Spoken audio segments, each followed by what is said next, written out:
Let us help you make these critical decisions that could affect the rest of your life. Remain silent. Request counsel. Call Griffin Law. For a free consultation, call 888-707-4282. That's 888-707-4282. Or just visit griffinlawdefense.com.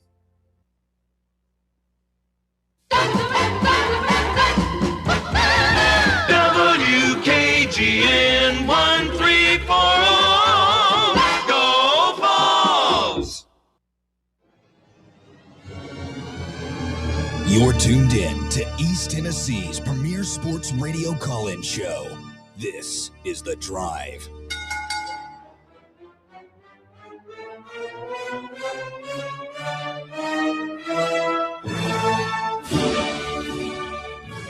And hello, good afternoon, and welcome to another stellar edition of The Drive here on Fan Run Radio. Russell Smith punching the time clock. It's 3:01. It's a beautiful Friday. We are excited for the weekend. We have Tennessee baseball tonight. We've got transfer portal discussions to be had. We are on breaking news watch, as it sounds very promising with Terrence Hill Jr., the talented combo guard, and maybe our point guard one next year. He's wrapping up his visit as we speak. I'm telling Bob Baskerville, I'm pouring out my heart to Bob here before the show.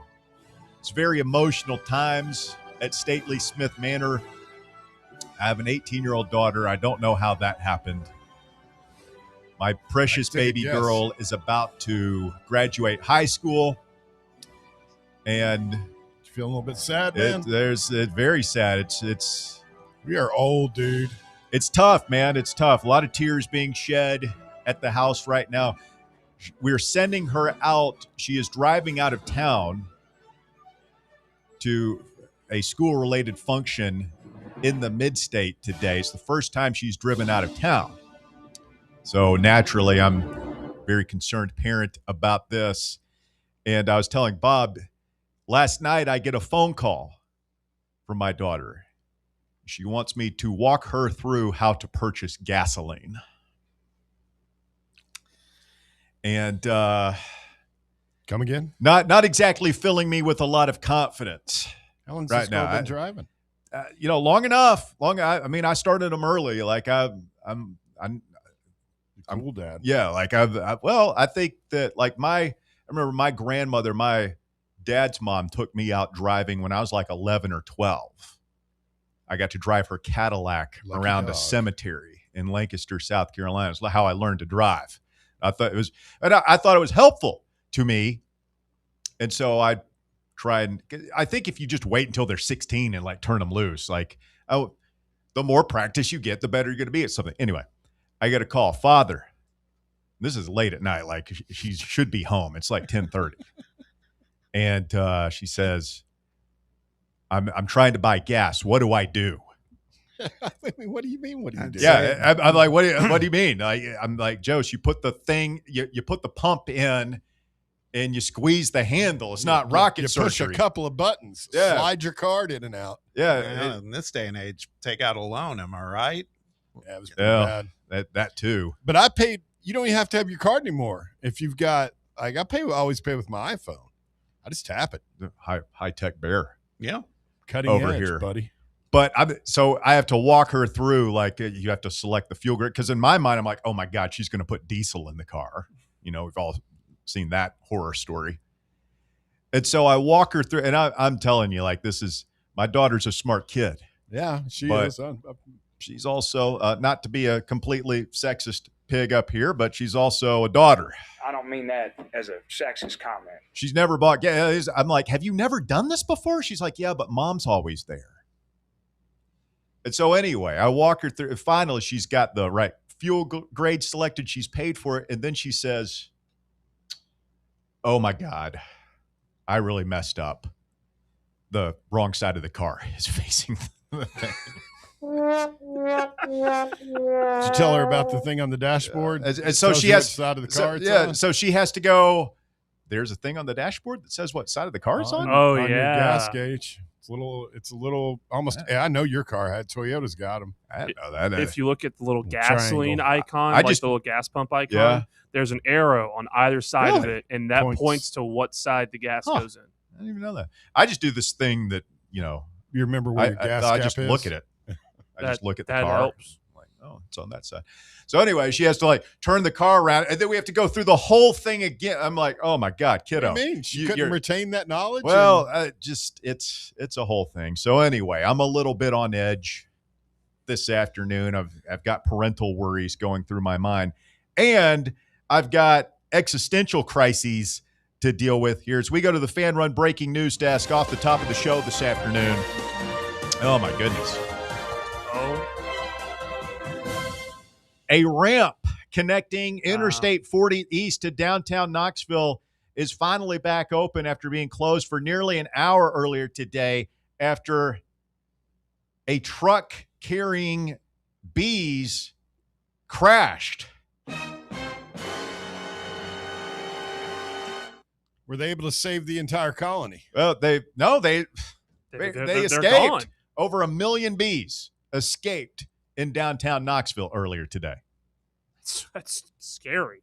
The truck crashes. I mean, can you imagine like being a first responder on the scene? Like, yeah, we've got there's 1 million bees loose.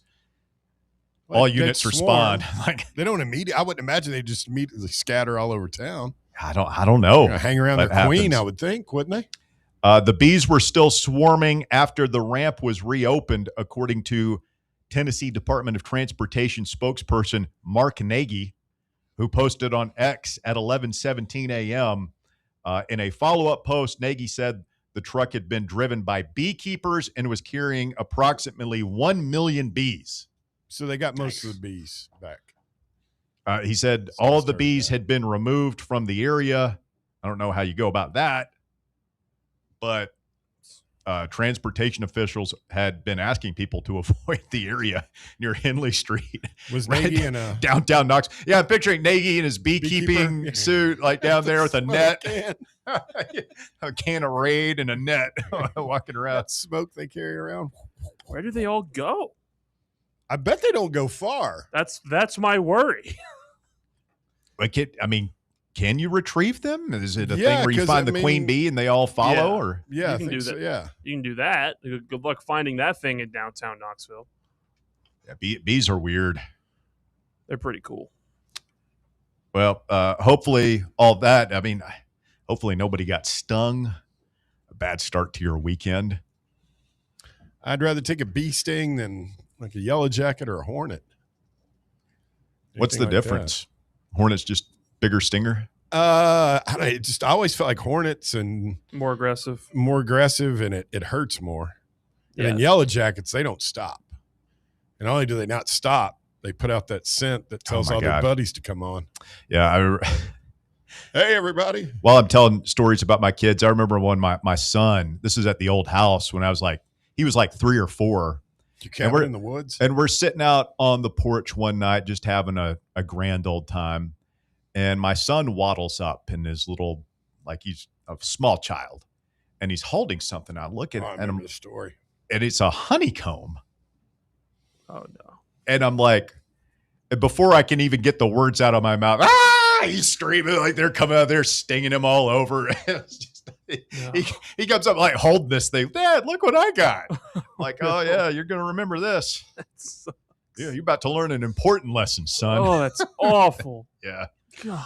It's ironic. I was just wearing this morning a new baseball cap I got that has the mascot of the school. My daughter, who's graduating, is a senior, Mm-hmm. where she's going to be going after high school, and their mascot is the bees. They have a huge bee Really? right on the hat. I loved it. Yeah. The bees, bees are knees. cool. Bees are cool. So you're one of those dads now that like you're gonna wear your daughter's college stuff. Just the hat that she wanted me to get like one of those, school Like, that says yeah, dad yeah. on it. And I was like, that ain't happening. Oh, you got to Why get not? one. You got to get Come one. on, Bob. Are you too Yeah. cool? That's awesome. Yes, I am. They're Bear. so I am great. too, Bear. Come I- on, They're so dude. great. That's why this hat was really badass. So I was like, that I'll wear. Okay. So They got a football team? no, they don't. They have they've got like This is a smart kid school. That's Bear. what I was getting ready to say. They've got Is this where soccer, golf, tennis. They don't have any of the like Smart revenue moves, sports. So Oh, all right.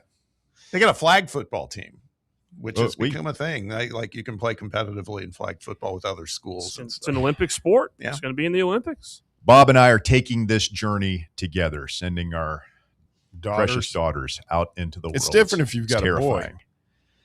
Like he went to Chicago last summer with his buddies Yeah. to see a rock show. Felt a little bit better about it. I mean, I was just because it was Chicago, and I know him and his buddies are complete idiots sometimes. I just had them. You remember what you were like as a 18-year-old young man. Yeah, where you might be like, man, what if we just drove through O Block in the middle of the day? The most dangerous housing project in America. Yeah, I wouldn't have done that. But anyway, we'll have Mark Nagy on coming up here in just a few minutes. We'll get the latest on B-Gate downtown. We're, dare I say, buzzing with anticipation today. Yeah, Okay. Dad. So we got a lot to get to this afternoon. Logan Quinton will be along for his weekly visit. We'll talk Tennessee baseball with him. We're excited about this series with Ole Miss. Can we keep the momentum going? Is what we saw last week in Starkville real, or is that just a Tennessee baseball team taking advantage of a downtrodden Mississippi State program? We'll know a lot more about this team's identity and who they are when we reconvene here on Monday. I mean, what a difference a week makes, you know. We'll see. We saw that in basketball, Yeah. too. Remember, we were riding super high, and we thought we were cruising there. That was the first question I asked Josh Elander when he joined the show yesterday. Is how different were the vibes? And he's like, "Are you kidding me? we were going through hell for 2 weeks, and we get a sweep on the road. It was nice." He was actually hungry for food again. Yeah. Felt like He was able to sleep, not just staring at the ceiling, listening to at those Simon and Garfunkel on repeat. God awful AI memes. Yeah. All right. So we'll talk Tennessee baseball with LQ coming up in hour number 2. Terrence Hill Jr., he leaves a couple of interviews at the airport, met with the local media. I, for once, have some rare inside information on this, and you can take this as gospel if you want it or not. But my good buddy Brando texted me about 2 hours ago. Just saw Terrence Hill Jr. downtown apartment shopping in my friend's complex. That's got to be a good sign, right? I think so. If you're looking for a place to live, sounds like you want to be here. Yes. That's not just part of the engineering school tour. No, they don't. I don't think they show you the best apartments around town if you're not planning on staying. Also, our guy Shump mentioned that he saw him at the airport as he was leaving. Shump believes we'll hear something soon, but he also said that Terrence Hill was wearing a Tennessee sweatshirt, and to quote him, "I've never seen anyone do that while leaving a visit." So he's wearing the sweatshirt. He's looking for an apartment. Gentlemen, I think we got ourselves a point guard. Kind of. Not officially. We'll see. No, I mean, and he's going to be. I think he will be the point guard, though, if he comes here. So what about Juke? Yeah, we're not. I don't think we're going to hear anything for a few days at least on him. He's not even. He doesn't have to take his name out of the draft until May 25th. Yeah. So this could drag on for weeks. I mean, he might commit to us, and then I think this is what Chaz did, where he committed, but he kept his name in the draft, and we didn't think he was going to go to the draft. We don't think Juke Harris is going to go to the draft, but there was a little that like it wasn't official until he pulled his name out of the draft and said, "I'm coming to school," and I have a feeling that's what we're going to go through with Juke Harris. But the fantasy is starting to become reality, right? Okay, you could see now Terrence Hill Jr. at the point, Day-Day Ames / Tyler Lundblade at the 2 guard, Miles Rubin at the center spot. Jalen Harrelson at one of the forward spots, probably a stretch four type situation, and Juke Harris at the small forward wing spot. That, ladies and gentlemen, is a pretty exciting starting five, if I do say so myself. Yeah, I think so. I mean, that's sizing up well. By the way, go ahead. On threes, Joe Tipton also said Tennessee, in his mind, absolutely has the edge on Hill. He had a visit lined up with Oklahoma, and he is not going to do that now. So at this point, if I'm doing the percentages, I'd say we're probably 95% of the way there with Terrence Hill Jr. Sounds like it. It sounds like we are, I'll say, 70% of the way there with Juke. It's just a matter of if he's going to go or not. Real quick, I'm with Walker. I don't necessarily think that I wouldn't rule out Dwayne Brown being our starting center next year. Maybe.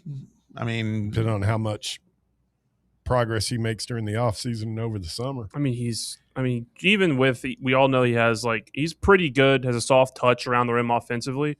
He's like, we forget how big he is just lengthwise. Like, his arms are huge. He can't jump as high as Felix, but like, he's just as big, if not has a longer arm span than Felix had. Bob, I know your neighbor's probably not letting you see his balance sheets, but if you had to guess, how much do you think we're paying Ruben and Debo for that matter? Oh, God. I haven't really thought about that. You think Ruben's getting $1 million? Yeah, I would think so. Perhaps. There were only 3 players that got $1 million last year. It was Nate, Jacoby, and Felix. But, boy, it feels like we're totally blowing past that this year. I would think so. Yeah, the cap kind of went up.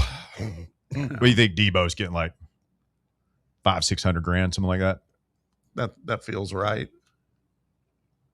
Well, I like the rotation. There was a note today, and you were kind of pouring some cold water on this before we came on the air, but there was a note that Johan Munch, which, first of all, killer name. Great name. Johan.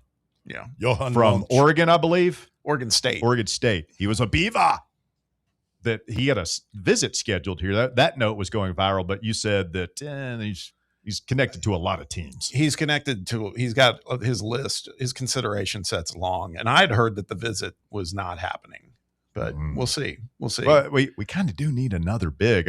Hastings there's going to be a visit next week at some point with Hastings. And then also don't sleep on this guy who's Luke Bangboye from Texas Tech. Bangboye? 6'11", British kid. I'm in. Blocks when he did play. Bears in based on absolutely nothing. I mean, 6'11" from Great Britain. The level of analysis you applied to that take is just astoundingly poor. But please go ahead. Hold the phone for a second. He was at VCU last year, not this season that just passed, but the season before. So maybe he and Terrence Hill have some linkage. He went to Texas Tech this past year, didn't play that much because of injury. But when he did play, he averaged nearly 2.5 blocks per game.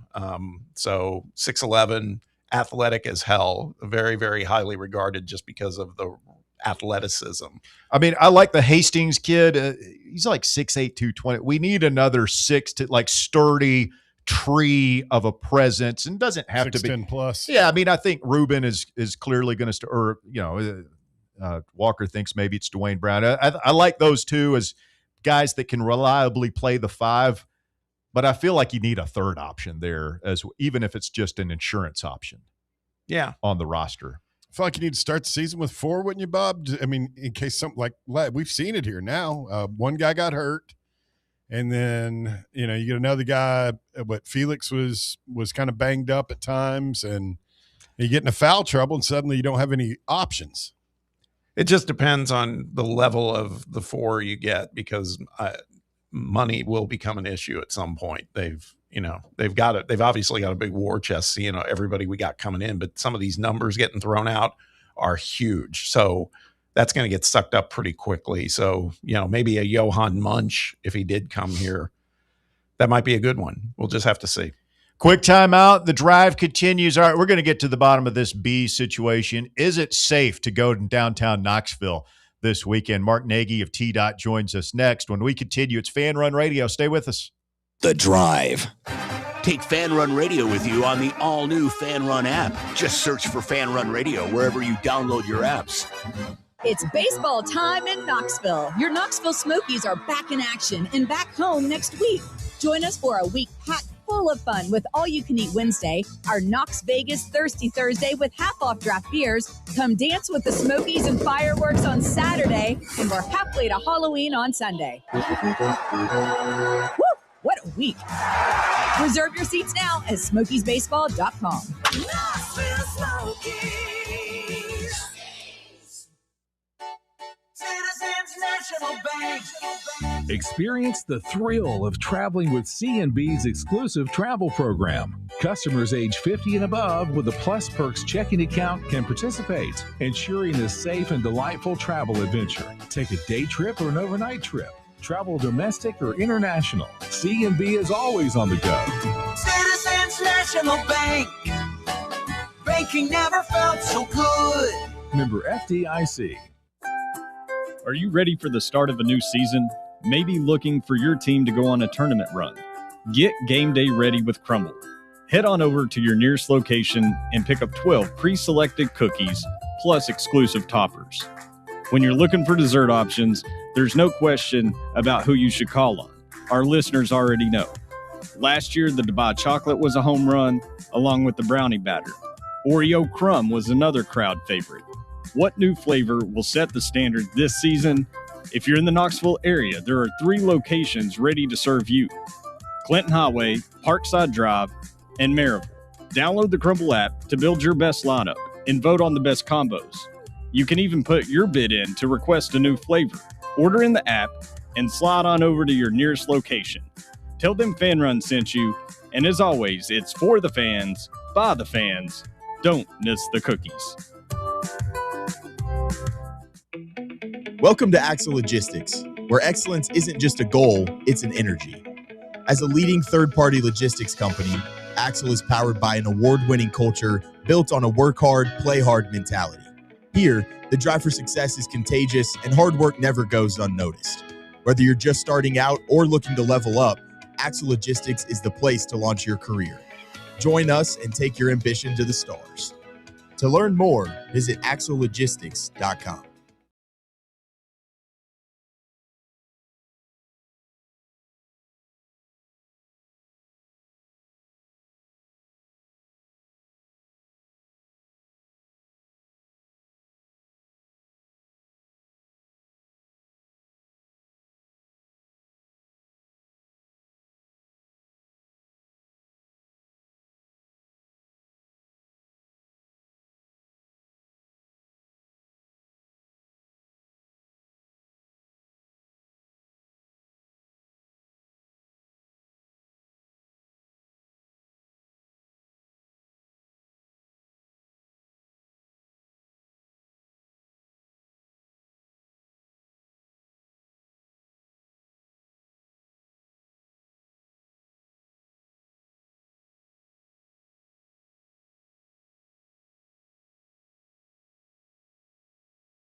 The American Badass himself, Community Relations Officer with TDOT, award-winning author, former WATE TV personality. Good afternoon, Mark. How are you, sir? Jack of all trades, master of none. Russell, Bear, how are you guys doing tonight? Doing very well. I'm just wondering, like, what you're doing. I'm picturing Mark Nagy at his desk this morning, having his coffee, maybe checking his fantasy baseball lineup, when all of a sudden was monitoring our state's highways. The bee situation comes across his desk. What is your reaction when you find out that 1 million bees are on the loose in downtown Knoxville? I got to tell you, Russell, when I woke up this morning, I didn't expect to hear somebody asking me about the bee situation. But that's what I've been asked multiple times already today. Look, Knoxville is never boring. There's always seemingly something going on here. I've had this job at TDOT for nearly 15 years now, and I can tell you that this is the first time I've ever had to do interviews about the release of approximately 1 million bees into East Tennessee. Now, I will say this. 1 million bees did not get loose. Some bees got loose. Do I know exactly how many bees? No, Russell, I do not. Why not? I thought you were the information officer here, mate. Mark, come on. I am. I woke up today and I forgot to count every bee that was heading to Henley Street. So some bees got loose. They were able to remove the truck.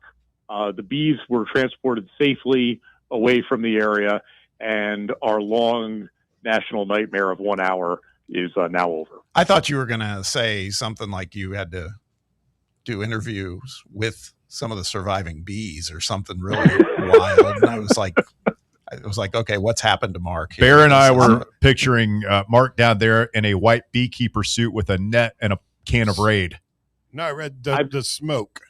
That's what I will tell you this, is that it's dangerous work to like go out with our crews on the roadways because cars are driving by 60, 70 miles an hour and you're only a couple of feet away from them. And it's for real. It's extremely dangerous. That said, I would much rather be in that situation than be around any bees, much less the possibility of up to 1 million bees. I think that they are very important to the ecosystem, but the last thing I want is to be stung. Was anyone stung that you know of today? Can I have plausible deniability on this type of thing? Was not told of anyone being stung. I seriously hope that no one was stung, but it's impossible to know if someone was stung, yes or no, in the greater Knoxville area earlier today. All right. Well, we're getting all kinds of information here from Mark Nagy with TDOT earlier today. A truck with approximately 1 million bees overturned. It's not a laughing matter, Mark. It's very serious. It is. Look, it's very serious. It's very serious. It's funny though. I did an interview with WVLT earlier.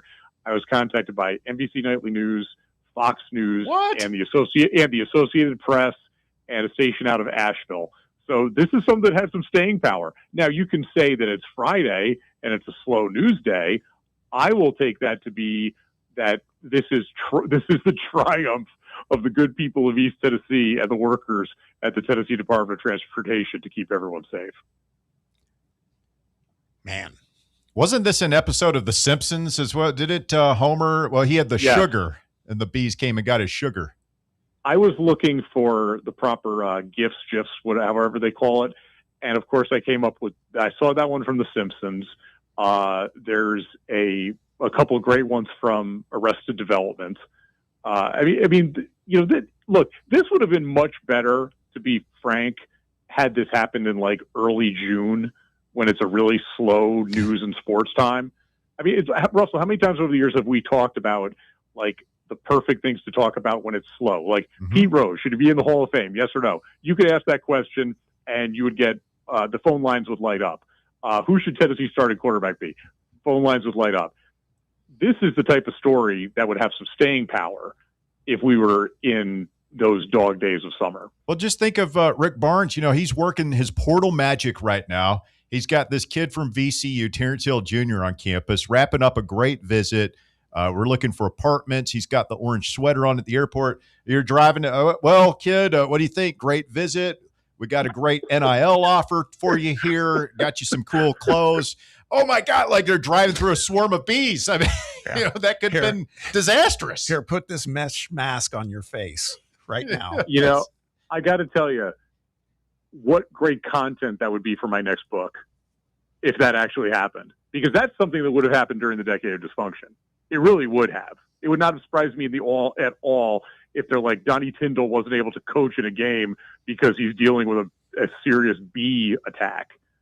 That would have happened during that 10 years, right? Philip Fulmer was he's a beekeeper. Big bee guy. We're working on kick. Maybe you needed Fulmer down there on the scene. He would have known what to do. I know. I've obviously failed. That should have been my first call.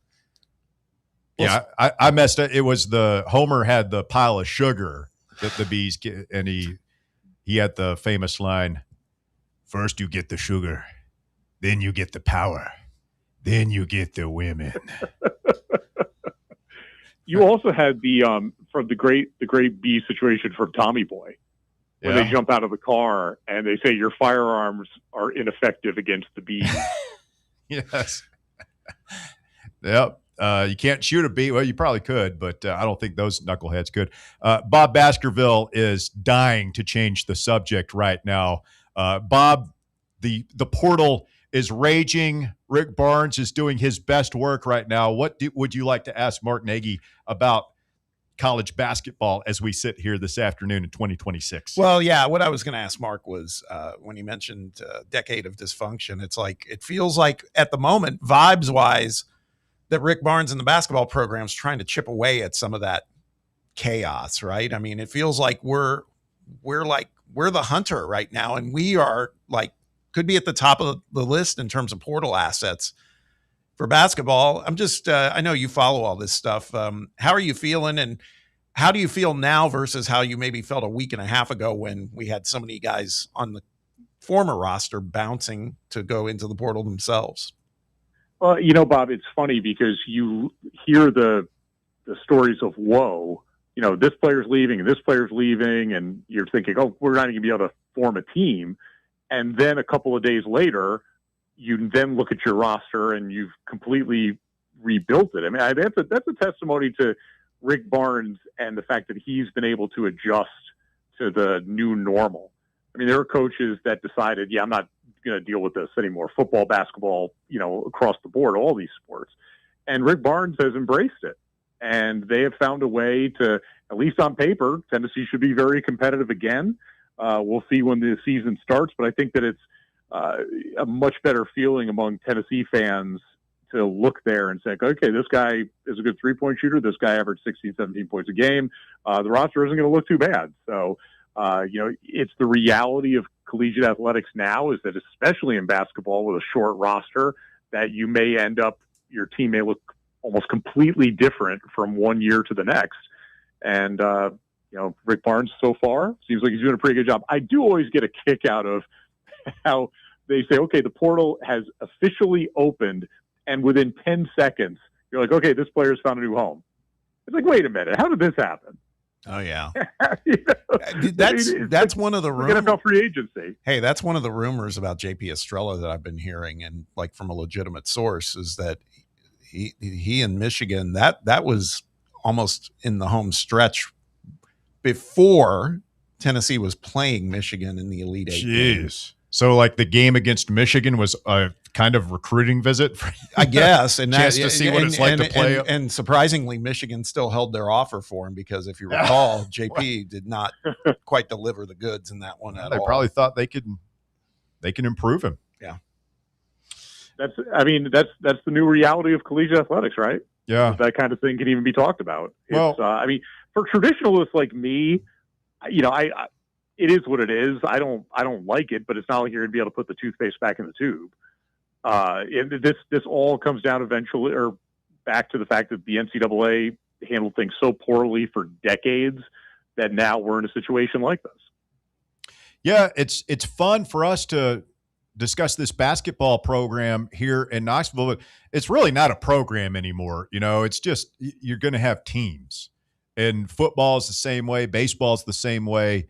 And I just wonder if, it's fun for us. It's probably not so much fun if you're Ole Miss going through the basketball portal right now, or some of the other quote unquote have-nots. And I just wonder, Mark, is, for those of us who've grown up and spent decades watching college sports and loving college athletics, is it still fun now that it's just teams. It's just pickup teams every year, and you're going to have to get used to a new roster every single season. Yeah, it's still fun if you want it to be fun. Yeah. I love collegiate athletics, and I'll always, go to the games and watch and pay attention. But, I'd be lying if I said that my interest level is what it was 5 years ago. And I think that I'm not in the minority there. I remember seeing somebody talk about collegiate athletics, and they were talking about how more and more, because there's so much money involved, that it's become a luxury item for fans to go to these games.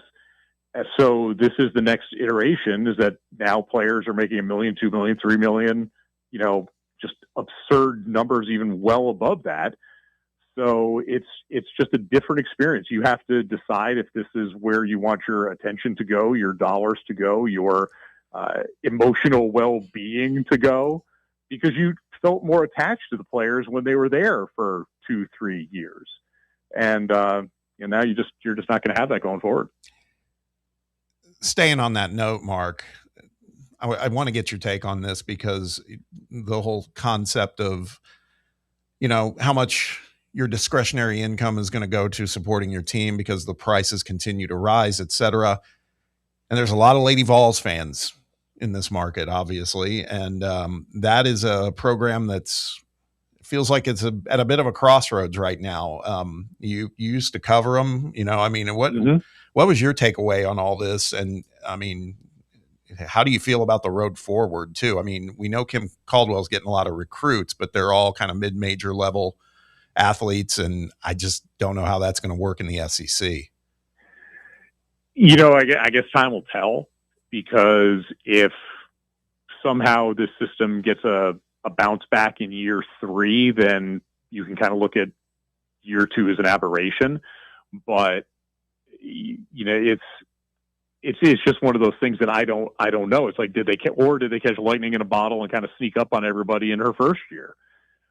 She's got the public support of the athletic director, Danny White.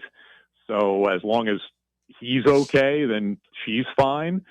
But you can't have anything close to what we saw from the Lady Vols the last 6 weeks of this past season. That can't happen again. So do you back up the Brinks truck and try to get Carol Lawson in here?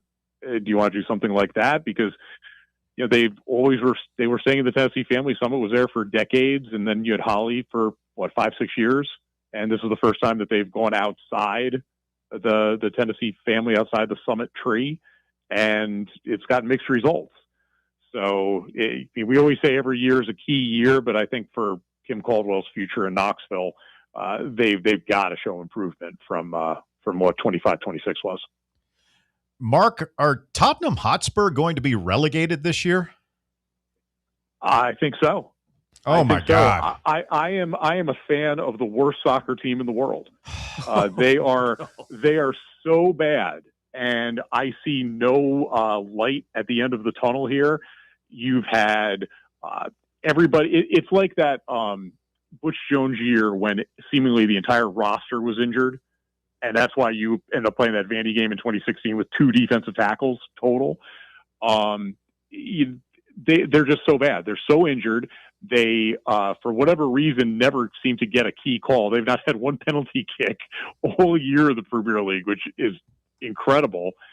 And the players that are out there, it's easy to say on the couch that they're not trying very hard, but I don't see them trying very hard, because there's no reason why they should be in this position. And obviously the biggest part is that ownership has been a complete dumpster fire. So this was kind of building. Hey, this really shows you how good that Harry Kane and Sun Son were, that they were able to carry this franchise along for about a decade. So if I was to have to bet on it, Russell, yeah, I'd say they're getting relegated. Jan Vertonghen is not walking through that door. Hugo Lloris is not walking through that door. You guys need to get somebody from the House of Saud, some royal family prince to buy your team. Look, here's the deal. If they get relegated, then remember, they're still paying off that NFL stadium. So the stadium is great. They're like 800 million pounds in debt.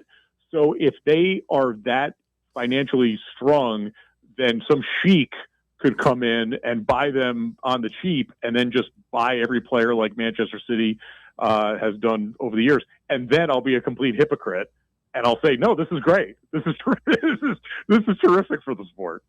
Nagy will be watching those games in a headdress over there. Tablecloth. No, you guys will lay waste to Ipswich Town and Millwall next year in the championship. Russell, there is no guarantee that if they get thrown down that they're going to be back a year later. I've joked around because in a couple of years, friend Michael Green and I are going to go over and watch games. I'm not going to any Premier League games, but I can still get to see Tottenham in League One because that could end up happening. I cannot wait to go to a rainy Tuesday night at Stoke to watch my favorite team. Rainy night in Stoke, literally. Are we speaking a foreign language right now, Bob? I actually I quit listening a while back. No idea. Love you guys, but it's not my thing. Mark, alert listener JJ writes in a couple of other movies that featured bees. Of course, Wicker Man. We all remember the Nick Cage gif there. He's in the helmet suit there. The movie The Crush with Alicia Silverstone. Remember that back in the right. There was a character like trapped with bees in that one. And then this is a buzzkill to end on, but oh God, you're not going there. My Girl. Yeah. You're gonna make me cry. Don't do that. First time I ever saw my dad cry. We were coming out of that movie. Oh, that's right. Spoiler alert. Yeah, I know. I saw. Everybody cried. Mm-hmm. Poor Macaulay Culkin. Anna Klumsky. Yep. Wow. Yeah, great in Veep. Yeah, she was great in Veep. Yep. All right, Mark. Well, let's hope we can get through the rest of the weekend without any, insect-related disasters, and hopefully we can talk to you again soon in lighter times. Russell, Bear, Bob, it's great to talk to you, but let me tell you, we are on 3 consecutive hours without a bee incident in East Tennessee. So pretty soon we're going to put up one of those boards, say like 0 days without an incident, 1 day without an incident. Our goal is just hour by hour, we've got to find a way to survive. So the panic is almost past. No, I think that I think we're going to rebuild. We'll find a way. We're East Tennesseans. We're of proud stock, and we'll find a way. We will not go quietly into moment. that dark night. We're going to live on. Tottenham might. Oh, too soon, Walker. All right, Mark. Appreciate it, man. Have a good weekend. Guys, great talking to you. Take care. Thanks, Mark. Mark Nagy, Community Relations Officer with TDOT, award-winning author, former WATE TV personality, making his presence felt here this afternoon on Fan Run Radio. We got a lot to get to. Still on Terrence Hill Jr. watch. He did not commit during our chat with Mark, did he? No. All right. Hoping to have breaking news before the end of the program today. Stay with us. Tennessee baseball getting set to start here in about 3 hours over at Lindsey Nelson Stadium. So that's a good thing about having turf there is less chance of the bees invading Lindsey Nelson Stadium. They prefer the natural grass. There have been bee delays before. And usually when there's natural grass. Yep. Right? So we don't have to worry about that. You can rest assured as you go to Lindsey Nelson this evening that not much chance of bee attack. Stay with us. The Drive continues. More Fan Run Radio coming up. The Drive. Miss any of your favorite Fan Run show? Listen to the podcast on our free Fan Run Radio app or wherever you listen to podcasts. What kind of day is it? It's a White Claw day. Grab a pack, grab your friends. Everything else in life can wait. Your friends shouldn't. Let's go. White Claw. Grab life by the claw. Please drink responsibly. Hard seltzer with flavors. White Claw Seltzer Works, Chicago, Illinois. Barley's has live music on weekends, general team trivia on Wednesday nights at 8 p.m., and now live sports trivia, courtesy of the Knoxville Trivia Guys, every Thursday night upstairs. The game starts at 7 p.m. and is free to play for everyone, so head on down to the Old City and show off your sports knowledge and win gift cards to Barley's. Use those gift cards to buy some delicious food and drinks, and you can take it all in with their wide selection of TVs and indoor projectors. Barley's Tap Room and Pizzeria. We really need to get some branded stuff. Shirts, hats, promo items, something professional. I mean, we could just find a website and order a bunch of it ourselves. You could, but you're taking a big risk. You don't know the quality, the fit, the timeline. It's a roll of the dice. Yeah, I guess, but isn't that how everyone does it now? Not the ones who actually care about how their brand looks. Look, if we're putting our name on it, it needs to be done right. We need SM Athletics. SM Athletics? Yeah, they specialize in working with businesses like ours. Apparel, hats, promo gear, but real, customized stuff. They actually care if it turns out right. Probably a lot better than getting stuck with 100 t-shirts with crooked logos. Exactly. Plus, they'll walk you through everything. Sizing, colors, material, so it matches the image we're trying to build. Makes sense. What's the name again? SM Athletics. Trust me, if you want to look like a real company, not a flea market stand, this is the move. If you're serious about your brand, work with people who are serious about getting it right. SM Athletics. Vol fans, reimagine your home at Broadway Carpets and Flooring for any remodeling or building needs. With a variety of carpets, rugs, hardwood, vinyl, and stone, Broadway has all the flooring and installation options you're looking for, including pet-resistant products like Pet Perfect Carpet from Shaw Floors. Visit their showroom in downtown Knoxville or the location in West Knoxville located on Kingston Pike near Pellissippi Parkway today.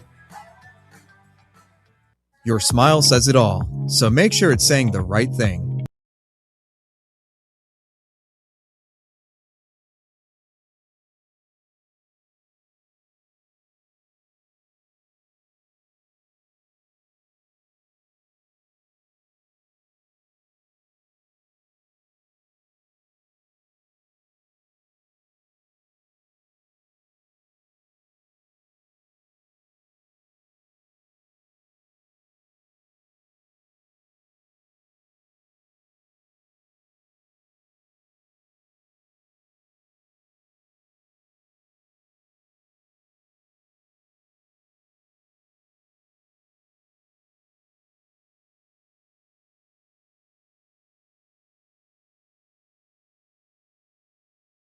Does that increase pollen in downtown Knoxville? No. Doesn't it? And from what Mark said, it didn't sound like all of them got out. Have you seen the video from the scene? Yeah, I saw Davey just sent us some stuff. Oh, that's right. Guys are like, they were hosing him down. Fire hose. Trying to keep him, cool. The front of that truck looked thrashed. I wonder what the hell happened. Tire blowout. It looks like he hit something head on. I mean, it's not quite as bad as, remember the monkeys that got loose in Mississippi? Yeah. They were like shooting them. Yeah. What's worse, the monkey truck overturning and monkeys getting loose?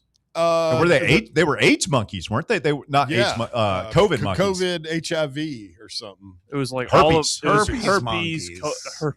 Let's get it right. This was, it was It was- herpes. It was That's bad. why we have you here, Bob, is to Bad keep us on the. stuff. I mean, I feel like bees, just a beehive getting. I'd a rather little get stung than get attacked by the herpes monkey. Well, I mean, one group of animals carries, diseases that are easily transmitted to us, and the others just pollinate flowers, Yeah. make honey. I feel like, I was sitting here thinking during our conversation, bees are probably, or wasps, the worst animal attack I've ever been a victim of. Really? I consider myself very fortunate. Yeah. You ever been bit by a dog bad? No. Not really. You? I've been bit by, I've had the hell bit out of me a couple of times. Like worse than you've been stung, right? Oh, yeah. Yeah. That's no bueno. No, I got lit up by yellow jackets one time. That was the only thing close. You get lit up by a dog really good. It's life changing. Yeah. I mean, always have a healthy respect for the canines out there. Bear, the Lady Vols have added a new player to the roster, and Bob and I have been discussing this. We want you to take the first crack at pronunciation. Oh, at Irene? Yeah. Okay. So you've seen this before. Yeah, I saw it on Twitter. That Did you try and say it out loud yet? Because I don't think I have. I've practiced this in my head. I did, honestly, on the way to lunch. I saw it. I said it like 2 or 3 times. I don't have it in front of me right now. From what I remember, it was something like Owaboa. Well, no, don't do that. No, pull it up. you. Just go find. Go. While to, you're looking for it, I might as well stay on Here you women's go. basketball. We have a. Here you go, Bear. I got you. We got a little bit of breaking news. A power couple breaking up. Sue Bird, basketball great, and Megan Rapinoe. What is happening in there? Bears hit his knee. Did he just injure himself in a chair again? He did. I rammed it in the What wooden did you do? I knocked my kneecap. I want to kid. Bob pulled out Sue Bird and Oh my God! what's Megan happening right Rapinoe. now? That's Rapinoe. Who? Rapinoe. What is it, Bob? Rapinoe, not Rapono. Oh my God. I've got Bear over here hurting himself in a chair. I've got Bob talking about the latest WNBA breakup. And Walker's just over there sending us Premier League texts right now. Classic Friday show. Guys, right? the a heck of crew a stat is that I just sent you, dialed though. in right now I wanted to read it to Mark, but I feel like that would have been too mean. Irene Aboa duo. Actually, not bad. That's all right. Duo. I'm going to give it a try. This is the first time I've ever said it out loud. This is new Lady Vol from England, Irene Aboa duo. I think you skip some of this. Is my take. I think we're adding in a syllable. I'd say, I think it's oboe duo. I don't think any of us are right. I don't think the A has to be pronounced. Well, there's a V and a W right next to. That's the problem. If you've got those two hard consonants right that's next what I to just each other. said. Oboe duo. It's probably not any of the three we've I said. know. I bet there's it's probably like Oboya duo or something. Her family, if they were listening, it's probably like these freaking clowns. They have no idea. These hicks that Yeah. we're sending our daughter to live amongst for the next year. She picks Tennessee over Purdue and Cincinnati.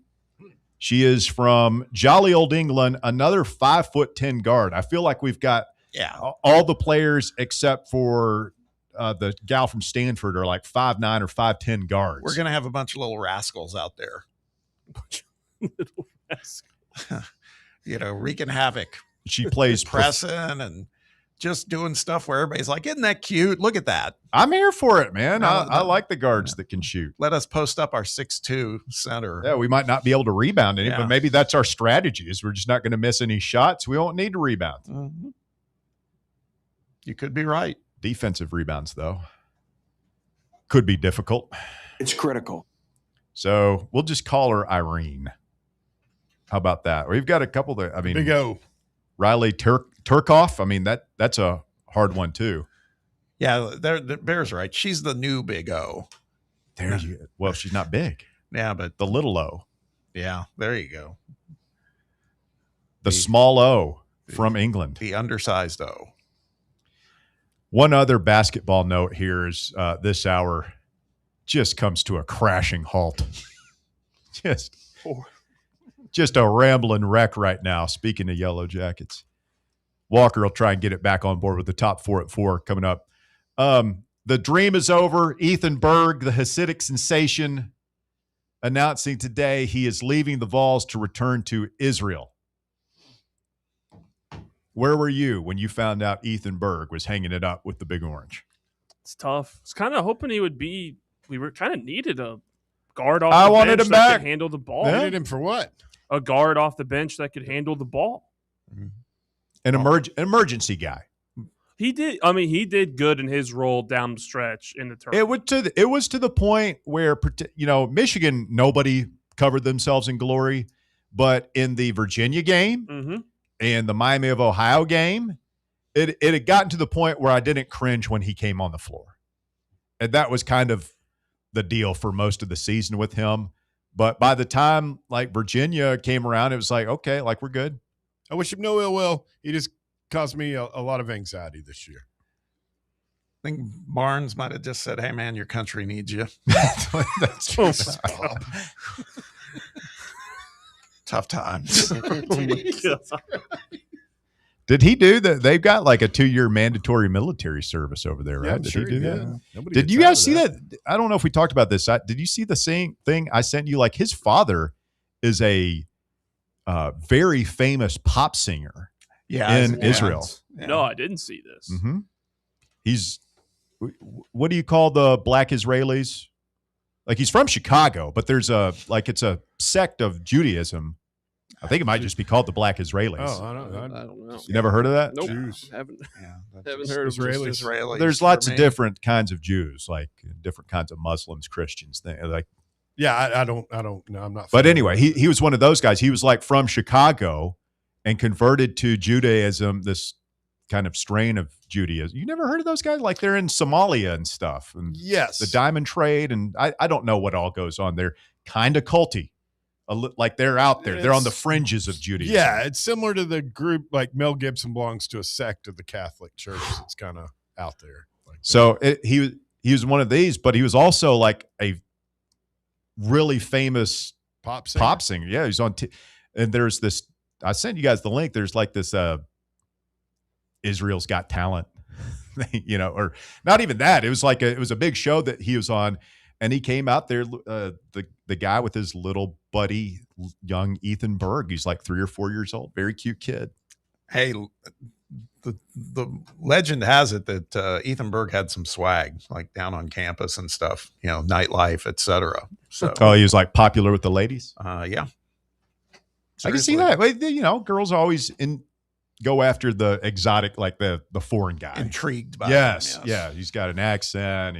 Comes from and he was always an upbeat guy. Even when he was sitting on the bench, man, he was always, first guy out on a timeout on the floor. That's what I'm saying. I'm kind of bummed he's leaving, man. Like he could have been a cheap option as far like the emergency point guard. In case of emergency, break glass, Ethan Berg, he's in there for you. Could have been the culture guy. Man, this was a good hour. I mean, I'm cutting it out and sending it off to the Radio Hall of Fame immediately. Yeah. Marconi Award incoming. Stay with us. It's hour number 2 of The Drive. More Fan Run Radio coming up. The Drive. Fan Run Radio.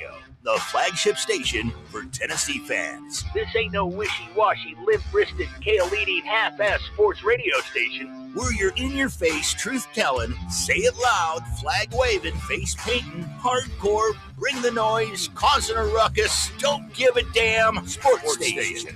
Sports talk that doesn't just hang up and listen. For the fans. This is Fan Run Radio. Get some. A brand built in Tennessee and born from the love of the game. Inward Half revolutionizes golfing comfort. Crafted by a former pro and dedicated enthusiast just like you, our luxury performance wear guarantees you stay cool and comfortable through every swing and every day. We're not just a brand. We've set out to create a lifestyle for those who understand that impeccable style and premium performance are a hole-in-one. Enjoy the walk-in with Inward Half. Smoky Mountain Brewery is the place to be for game day. From the moment you walk in, it's wall-to-wall big screens, making Smoky Mountain Brewery the perfect place to watch the Vols or your favorite team in action.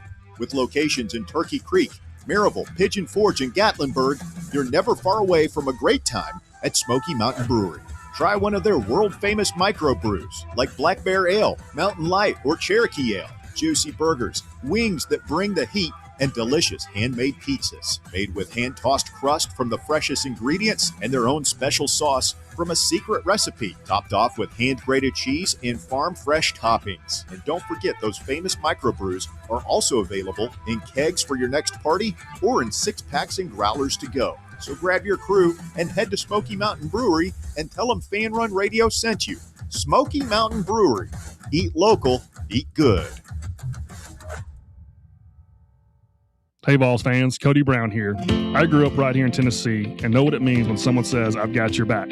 That's why you can trust Farm Bureau Insurance of Tennessee. Whether it's your home, your vehicle, your family's future, or the business you built from the ground up, we will show up for all of your insurance needs. We are Tennesseans who understand what matters, which is doing right by you. Insurance is not all about just paperwork and policies, but it's about the people we insure every day.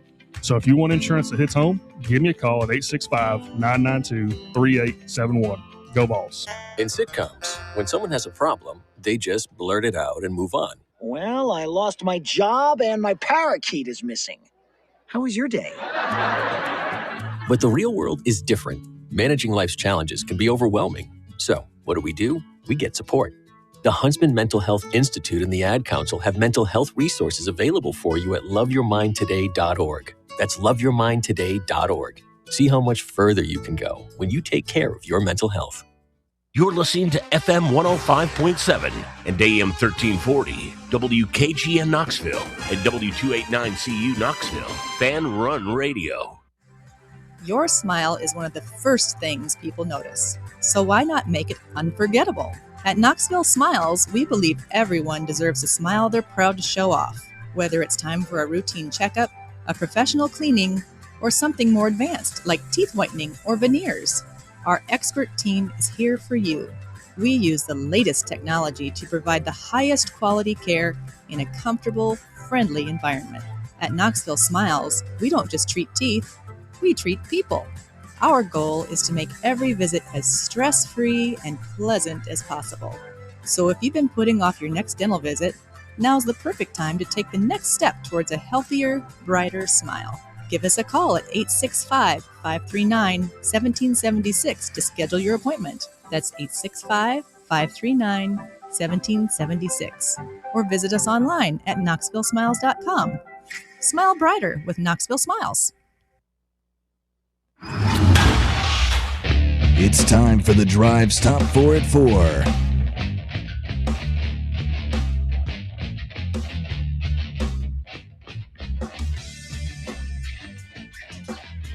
Hour number 2 of the Drive underway. It's Fan Run Radio and the Top 4 at 4. Walker Smith is here with the latest and the greatest. Walker, what you got?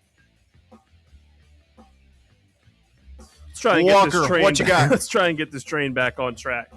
At number 1, Ethan Berg has announced that he is not returning to Tennessee and will move back to Israel to play basketball. Also, he will not enter the transfer portal. Elsewhere, freshman Amari Evans announced that he is committing to Texas. It is kind of cool that he had this, from his point of view, he had this crazy 1-year experience where he went and played. Like, think when he gets back over to Israel with his friends. It's like study abroad. He got to go play a year for one of his legendary coach who's, if we're all honest with each other, sometimes kind of crazy. I mean, he's strict about stuff. Yeah, I wonder if he just goes right back to pro ball, whatever he's probably a good experience. So. Like he's probably in better shape than he was. Like, he's learned a lot about the game. Bob, you think it's harder to play for Barnes or to play pro ball over there in Israel at the level he was? Oh, harder to play for Barnes. At this level? Yeah. By the way, alert listeners are sending me a lot of information right now about the Black Israelis, Bear. Of course they are. You know, just the quick highlights. Members practice polygamy. They are strict vegans, and they avoid pharmaceuticals. They're nuts. Avoid pharmaceuticals. You say nuts, I say living the life, my friend. Polygamy? I've never understood people that are into polygamy, Russ. I mean, one's enough, bro. You really want two? Just dragging you down. What they bring to the table and how much of a provider you are. Sounds like double the trouble to me. I'm steering clear of any comments on this. It's just something. At number 2, Tennessee. I thought the veganism is what you would object to, not the polygamy, but you always surprise me. Go ahead, Walker. Thank you. Tennessee baseball has another massive SEC series this weekend with number 25 Ole Miss coming to Knoxville. First pitch tonight in Game 1 is at 6:30 p.m. and is streaming on SEC Network Plus. Landon Mack is expected to start on the mound, and Stone Lawless is listed as available for the first time since he got hurt against Vanderbilt. They've got their ace lefty going tonight. I'd be interested to see. I would imagine that Jay Abernathy stays in the lineup because we have so much good right-handed hitting, and you need to mix it up. Need lefty a little bit, but yeah, man, I hope we can keep it going. What our guy said yesterday about you got to jump on him early. He's given up runs in the first and second inning, but then he settles in. You don't want him to get settled in. Well, go ahead and take advantage. Let's see if we can jump on them early because we've been doing that a lot here lately, even in the games that we've lost against LSU and going back to the Vanderbilt series. Really, all season long, we've manufactured some runs early. So let's do that again tonight and see if we can not, like Bear said, not allow him to get settled in. Hey, Walker, you know who's on the call tonight? All weekend, for that matter. Who? Mayan Patel. Mayan's on the call tonight? Yeah. Oh, good for Mayan. That's awesome. Do you know Mayan Patel? Yeah, we went to school together. We both we went to Webb. He was 3 or 4 years ahead of me. We both did the broadcasting program at Webb. I love Mayan. He's good. He's really good. He's on ESPN, and you're sitting in here with us. He's had a head start. Yeah, working on it. You know, just another. What happened? You covered the Olympics, dude. Hey, man. Oh, easy. Now you're on with us. Whoa. You're killing it, Walker. Doing our best out here. Yeah. Doing our best out here. This is an incredible show. I mean, You're killing it, brother. We talk about the Olympics here, don't we? Sounds like the perfect place for me to be. Absolutely. Hey, That's a bloom spirit. where you're planted. That's what I always say. Exactly. Wait, are you okay? Bloom where you're planted. You've never Really? heard I've that? never that phrase? Yeah. Bloom where you're planted. It's very common phrase. Yeah. Shine like a diamond, too. Exactly. You know. Shine like a diamond. Yeah. That's a song. Wasn't that a Rihanna song? Yes, that was Pink Floyd. That's Shine on You, Crazy Diamond. By the way, we are a 1.5 run underdog. I don't understand how they do the college lines here. Both Ole Miss and Tennessee are minus 113 on the money line, but minus 1.5 runs for Ole Miss, but at plus 142 odds, it gets confusing there. It's basically a pick 'em. Yeah. Pick 'em. Yeah, it's going to be close. It's going to be close. Ole Miss is really high, but you got to slow them down. At number 3, sky-high ticket prices won't be the only thing emptying the wallets of soccer fans attending the World Cup later this summer. Fans trying to get to MetLife Stadium from New York can expect to pay $150 for a round-trip train fare for each match, transportation officials confirmed today. That's nearly 12 times the regular $12.90 fare for roughly just a 15-minute, 9-mile ride from Manhattan to MetLife. I already hate this World Cup so much, and it hasn't even begun yet. The greed. The greed, not being able to tailgate, the price gouging going on, FIFA, the corruption, and just the fact that I think our national team is completely not taking advantage of this wonderful opportunity. We have all these great athletes that should be in the prime of their career. We don't have a good coach. We don't have a good spirit amongst the team. It seems like they don't like each other, like they don't even really want to play and be out there. And the whole thing is just already pissed me off. I mean, I'm more optimistic than me. I think the team is going to be really good, and our group that we're in is pretty. Oh, it's a terrible group. It's not it's great. Designed for us to go through. Yeah, it's designed for us to go through. So I'm not thinking about that. I'm more thinking about how the only good thing about going to the World Cup is being at the game. Getting everything else around it is going to be miserable if you're going to any of the events, any of the stadiums. But all this just stuff, miserable. people are getting priced out of it now. Well, there's that, and it's just all not. these events. It's just not going to be a fun event to go to. Yeah, I mean you can't get in the building for the first United States game against who are we playing the first game? I don't know what the first game is. I'll have to look. What's the price? You can't get in for under $1,000. Nope. That's just It's how at all SoFi. these international type. I saw an article today, like Miami, the F1 race in Miami. It's coming up here in 2 weeks. Oh, they're having a hard. I can't it's imagine. $3,000. Oh my! Yeah, man. That's not Ticketmaster prices. They're $3,000. It's tough. That's tough. And at number 4, the San Diego Padres are on the verge of being sold for a record price of $3.9 billion to Jose Feliciano, co-owner of Chelsea Football Club, and his wife. The sale price easily tops the previous record of $2.4 billion by Steve Cohen, who purchased the Mets in 2020. Before finalizing, the sale must be approved by 75% of MLB owners. $4 billion for the Padres. The Padres, they're a very special case in terms of sports franchises. Yeah. Because unlike a huge market. Well, unlike not the market size, unlike every other city and every other franchise, they're the only show in town in San Diego. They're the only sporting event guys are going to. Beautiful ballpark. Yeah. Great weather. Absolutely beautiful ballpark. Great weather, and their team has been good for a while now. Mm-hmm. They sneaky kind of been good. They've sneaky always been good, right? Yeah, solid. Did it? Tony Gwynn got to a World Series with them. Yeah, the '84 Steve Garvey. I always forget he was on that team. Rich Gossage, Goose Gossage was on that. Goose. But they played in a World Series against the Yankees in the '90s, right? Yeah.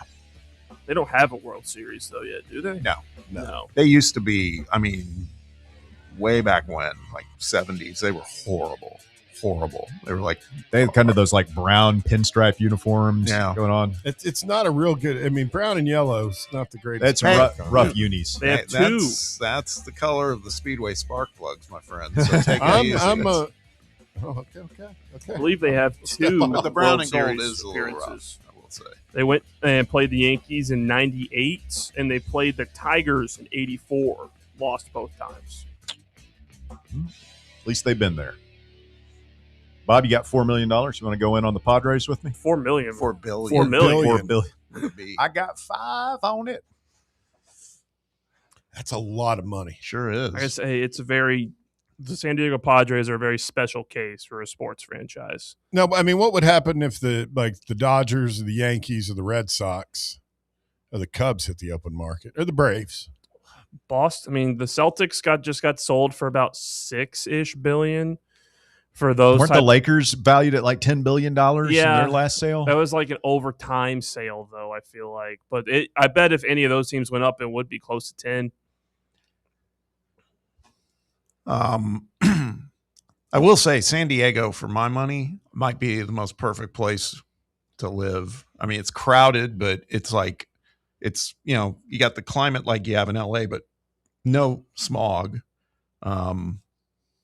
It's pretty. That's what everybody awesome. says is that it's like that's where NFL free agents, like people when the Chargers were there, people wanted to go. People looked forward to visiting. People, all that stuff.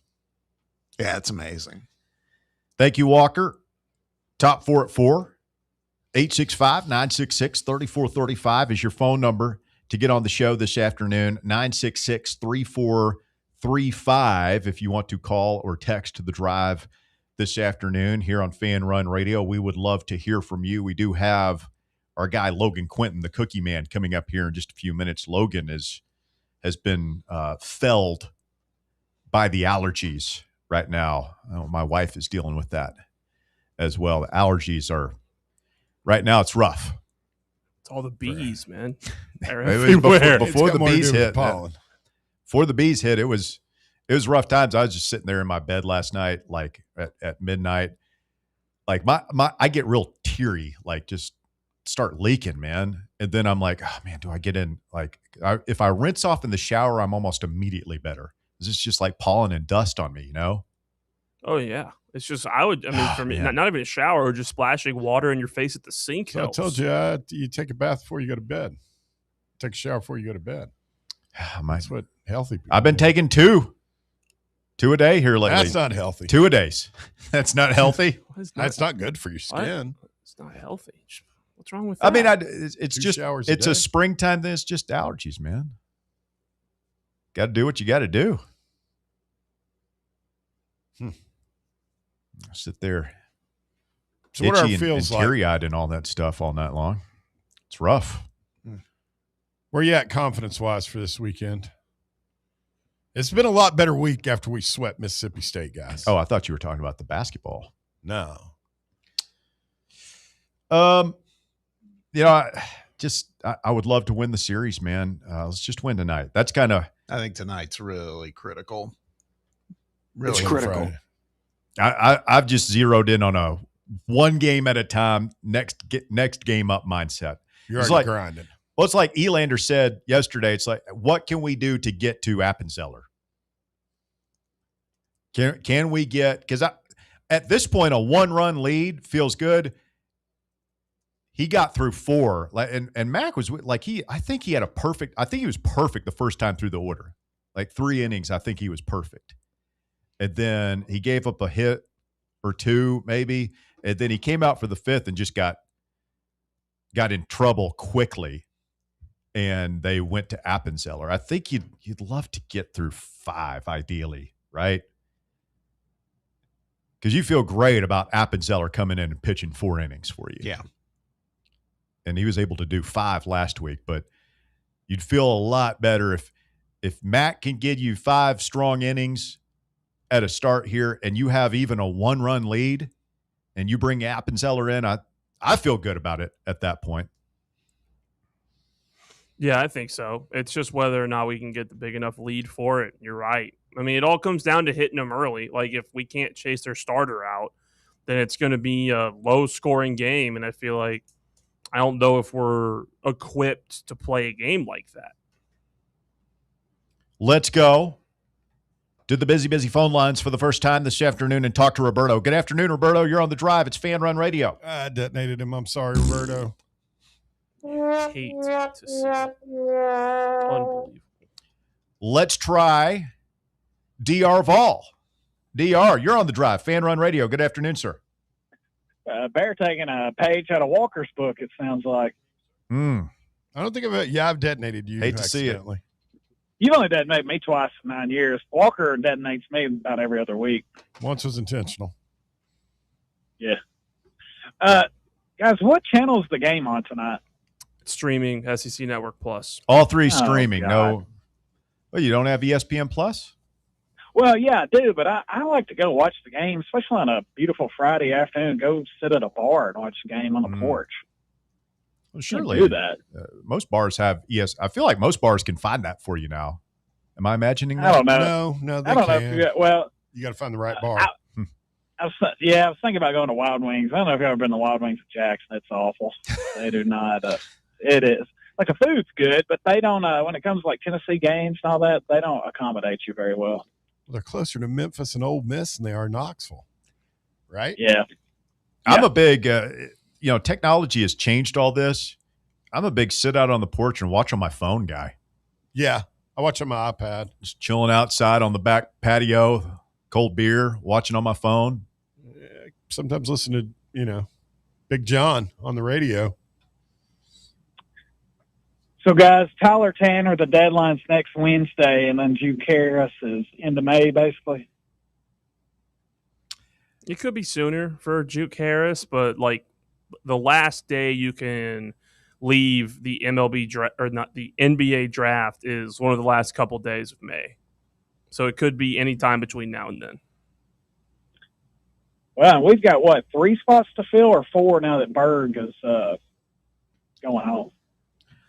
I mean, we could have as many as 5. I mean, you've got 2 returners, 4 freshmen for 6, and then we have 4 committed. Is that right? So we got 10? Yeah, we have 5 committed. From the portal? No, that's right. I'm thinking of, when I thought of 5, I was thinking of the Washington edition. Yeah, we've got 10 people. Yeah. We've got 10 scholarships spoken for right now, so we've got 5 to play with. And surely we're going to get another big, aren't we? Feels like they're working on it. Like they're going to have Tomba hop in the portal? Well, you got to be a clown. Bear can dream. Just asking a question. The kid's great for the team's GPA, buddy. All right? There's a lot to be said for that kid on the end of your bench. Bear's always been very worried about team GPA. Truly. DR. It's just one of the things that he wakes up thinking about is, oh, my God, did our 4th string shooting guard make his biology class this morning? No, it's just more with Tomba. I've met him. So he's a really nice guy. And the fact that what he's most talented in is the fact that he's a 7-foot kid from nice guys are big in Congo. Bear's world too, DR. He just kindness just counts for a lot with the dude's Bear. Incredibly smart. He wants intelligent, kind people on his team. Be kind. Who are also not polygamous. Don't forget that. Yes, in committed relationships. You can put that on the list. I mean, is polygamy awesome? Nothing about polygamy sounds awesome to me. And all of you all agree with me, but you're not going to say it because you're afraid your wives are listening. It's not because you really if you dig down to the core, your comment is not just about polygamy; it's about marriage in general. Yeah. You say tomato, I say tomato. It's not so much that I would be annoyed by so many women in the life. It's just that it would be expensive. It's a lot to keep up with, and I'm just kind of a one-woman guy. Like, I've only got so much love in me. Just limit it for one person. I don't have enough. Women. Speaking of women, I'm very torn with Kim Caldwell and the Lady Vols program. Like, I do like Kim Caldwell, and I want her to succeed, but I've got two problems. I can't stand Danny White, and if she succeeds, it makes him look good. And I can't stand the Lady Vol only fans. I don't want them to feel good. Why have you turned so much on Danny White? Weren't you a supporter at one point? I mean, he was very popular up until a year or so ago. What did it for you? Probably the Italian Stallion going to San Francisco. All I'll say for Danny White and that is no college baseball coach would have turned that. You don't turn that down. You could fit everybody that's ever played and ever coached in Major League Baseball comfortably inside. I think it's the smallest park in the May. It's only like 40, 50,000 men. It's not just that, but you were talking about it. What was it, yesterday's show about where the students are being moved and, him telling us text a buddy and just and plus his BS he spews on State Run about, how great. I expect this next interview where he's like, we're one player away from the Lady Vols being in the Final Four. He's just full of it. Wow. It reminds me so much of the conversation around Doug Dickey years and years ago when it was pretty successful. People just did not like him. And I feel like a lot of it is just the money thing. Like, it's just so expensive to go over there. That's the biggest problem, Russ, honestly. It's nothing like it was. And I get everything else is going up, man. But my God, the way he acts about money, that is his God. Well, everything's cool. Yeah. Everything hurts right now. Well, guys, I'm going to hang up. Bear, don't let that chair beat your ass. I'm going to dignify that with the Bear is 0-2 this month against the chair. Beat it. Chair is undefeated, is just owning Bear right now. The chair is John Bones Jones, and Bear is Chuck Wepner right now, just getting pummeled over and over again by his chair. Stay with us. We'll talk to the Cookie Man, Logan Quinton, coming up next. We'll go inside the series tonight, Tennessee and Ole Miss. A big 3-game set at Lindsey Nelson this weekend. More Fan Run Radio coming up. The Drive. Big Orange Country's home for sports. This is Fan Run Radio. White Claw is taking hard seltzer to new heights with White Claw Surge. At 8% alcohol, White Claw Surge is a stronger wave of refreshment that doesn't compromise on taste. Available in 4 bold waves of flavor like ripe blackberry, citrusy blood orange, zesty natural lime, and tart cranberry.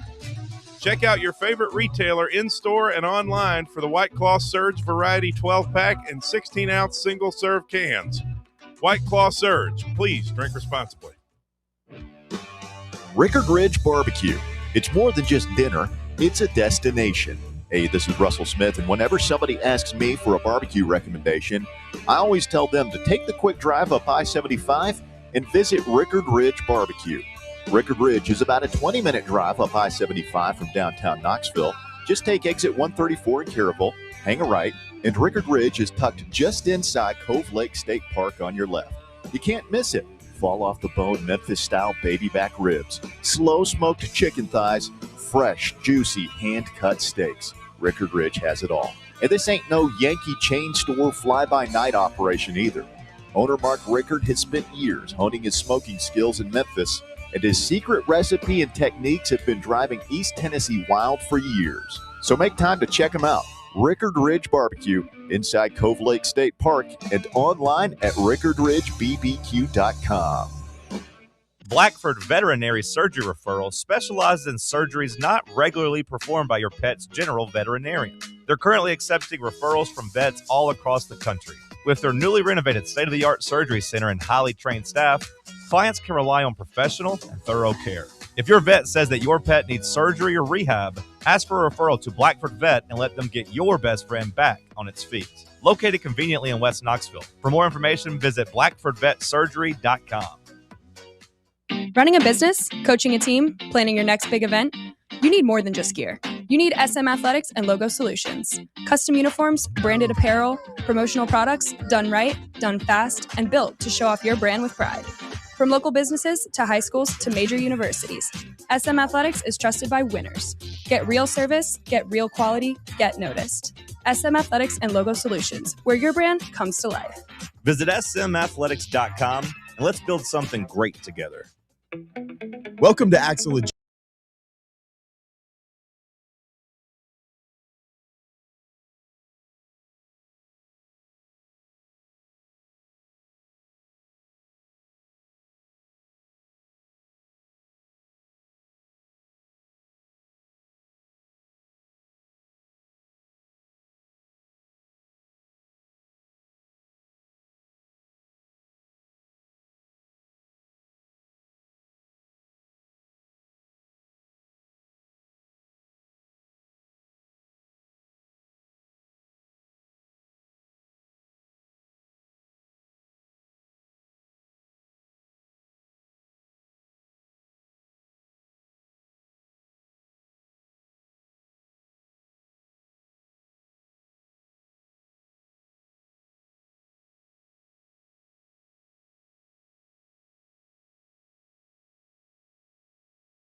Button. Be sure you're subscribed for more great fan-run content and programming headed your way as Logan Quinton joins us. His appearance, as always, presented by Crumble Cookies. 3 locations to serve you across East Tennessee. Good afternoon, Logan. How are you, sir? Russ, I wish I could tell you that I was 100%. And while I'm ready to go for this series against Ole Miss and what the SEC has in store in terms of baseball this weekend, this East Tennessee allergy season is making it nasty on me. We talk about the fans making it nasty inside Lindsey Nelson. Man, I've been down for the count this week, but lots to look forward to. The only thing keeping me going is Tennessee versus Ole Miss, along with a lot of good college baseball happening this weekend. Get yourself a couple of Crumble Cookies in you, Logan. You'll be just fine. There you go. Eventually, I got to talk to Grant and the gang. They need to come out with some like cough drop varieties or something. There you go. Logan, listen to the 920 podcast. You and Bill Minot, fantastic job as always previewing the Ole Miss series. And we're going to see an outstanding pitcher tonight for the Rebels. Big lefty coming at Tennessee today. It'll be a really interesting matchup, especially for our right-handed hitters this evening, I think. And we were talking to a guy, Brad Logan, who covers them yesterday on the show. And he said, if you jump on this guy early, he's given up some runs, but he will settle in on you. So I think it's going to be imperative that Tennessee get out of the chute quick here. And they've been good at that here of late, getting some runs in the early innings, establishing a lead and giving their starting pitchers a little bit of a cushion to work with. Yeah, I feel like going into this matchup, I think of the Spider-Man gif. When it comes to both sides of the baseball between these two teams, a lot of similarities in the numbers and also in terms of their makeup just in general, in terms of personality. It's a fascinating matchup. I'm not going to walk back on the statement I made last week. I told you guys that I like this matchup, and it's not just because Tennessee is at the home ballpark. I do think that Tennessee has a bit of an edge, but this is going to be thin margins yet again this weekend for Josh Elander and company, and it starts tonight going up against Hunter Elliott.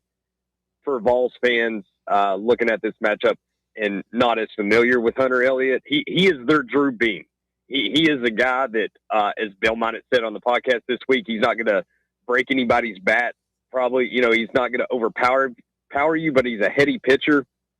A lot of finesse to his game, and he's got a ton of experience. He's also been through injuries throughout his career, but he's got a ton of experience, and he got his career started at Ole Miss in 22, and he was an instrumental part of that national championship team. He threw 81 innings that year, and now, you look up in 26, he's up to like 218 career innings. He's as steady as they come. And even if you do tack on a couple early against Elliott, he has the acumen to adjust and stay in the game and get his team, help support his offense and keep them in the game. So going up against Landon Mack, I I can't say enough about the Tennessee pitching staff, especially the starters last weekend. I mean, they gave up, three free passes the whole weekend as a staff. That's just insane. So I'm excited to see how things get going tonight. Hey, Logan, appreciate you joining us. I want to get your take on this. We've talked to numerous people this week, not the least of which was the head coach, Josh Elander. And my question to them that I'm going to pose to you is, what do we think was the big change that we saw in Starkville last week? Because it sure felt like things changed dramatically. I think you could point to the offense, but is it more than just that? Because, man, I don't know anybody going into that series from a fan perspective thinking we were going to win that series, let alone sweep it. That's a good question. And I don't think there was anything drastically different, Bob. I think that Tennessee just kept staying in the fight. They didn't walk into Starkville thinking that it was insurmountable. You know, I mean, they were staring at a hole, really, because, like, as you said, and I said it on the podcast, this was totally unexpected, especially considering that Mississippi State got swept the weekend prior at home, you know? Right. So that makes it all the more puzzling. And so, yes, they just executed in late innings. I think the key was getting ahead, and it wasn't like the boys jumped on Mississippi State, right? Like and ran away from them. They were able to work ahead, but there were key moments for guys like Abernathy. Garrett Wright had 5 hits on the weekend. I think that, you know, for Garrett Wright, he's the type of leadoff hitter that needs a large sample. And if you put things into perspective, you know, he starts the year with that hamate bone injury, gets a late start to the season, and now we're starting to see him get in a groove now that spot is his. And I think that's a huge difference.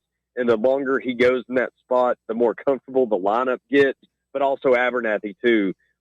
If he's able to kind of catch a surge, it kind of flips the script, really. So I think there's many little things, but more importantly, I think in general, they just stayed in the fight and didn't think that the challenge up against them was insurmountable, and they were willing to execute late. Logan, I don't know if you got to see a week or two ago, you ever watch those videos? It's Ross Kivett's Corner on the Mike Keith show that they have. I don't know if you've seen that. I've seen some clips. He had Zach Stovall on with him a week or two ago. Zach is the guy with the kind of long dark hair that stands in the dugout next to Josh and the other coaches, kind of the analytics guru. And it was it was fascinating to hear those guys talk about some of the advanced numbers that they're looking at and induced vertical break and, you know, stuff like that. But you mentioned Garrett Wright, and they said, you know, they kind of quote Moneyball. And it said every time he gets hit by a pitch or something, hey, he gets on base. Bonus, yeah, he gets on base. So he's been doing that, and I feel like that's been leading to a lot of things. You mentioned the Spider-Man meme here. Ole Miss hits 263 as a team on the season. Tennessee hits 268. Ole Miss has a 3.72 ERA on the season. Tennessee's 3.93. Yep. So these are teams that both pitch it better than they hit it, both coming off sweeps right now. It's going to be a really entertaining series. What do you think the keys are for Tennessee to do well? You know, I think the key factors, the X factors, I'll give an example for both teams. I mentioned Abernathy. I feel like it's going to be a guy down at the bottom of the lineup or a pinch hit situation. Look, I won't be surprised if every single game of this series is the total is single digits. You know, I mentioned the thin margins.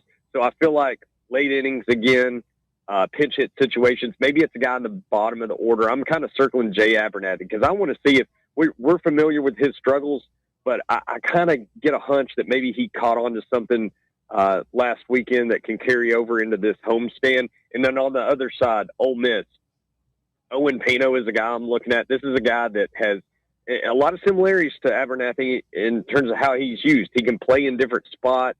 Last game against LSU, he DH, but he was a depth piece that has slowly turned in to a starter for them. He started 5 straight SEC games, and it's a small sample, but he's not allergic to SEC competition. He's killing it right now. So I think those are key parts to this thing. But just in general, Russ, this matchup, it's going to be a rock fight all weekend. So I think the bullpens are going to have to step up and be phenomenal, much like Tennessee was last weekend. When you can shorten things up, and Chandler Day can step up and get an important out. Maybe you can go back to Mark Hindy with some lefty-lefty matchups, get him going again, and then also Braden Krenzel with maybe that was a much-needed reset for him, and now he can get things right. But if not, look, Appenzeller, Rudy, you've got the bullpen. If you can just maintain it to like, 4 or 5 guys that you're going to use on the weekend, that really shortens things up and makes the game planning a lot easier. I can tell you that Mike Bianco, he's got a phenomenal staff as well, and Walker Hooks is one of the best relievers in the conference, in the country. He's not going to wait around to have Hooks come in a save situation. Ole Miss can be down 1 late. If it's high leverage, they're going to throw Hooks in the mix, and he's going to be tough to deal with. And going on the Spider-Man meme, both these pitching staffs are top 20 in both WHIP and K per 9. Those are both indicators at this point in the season that things will bode very well late in the season and in postseason. So that's up there with the likes of Auburn, Texas, Florida. These pitching staffs really have it going, and the bullpens are going to have to be up to task.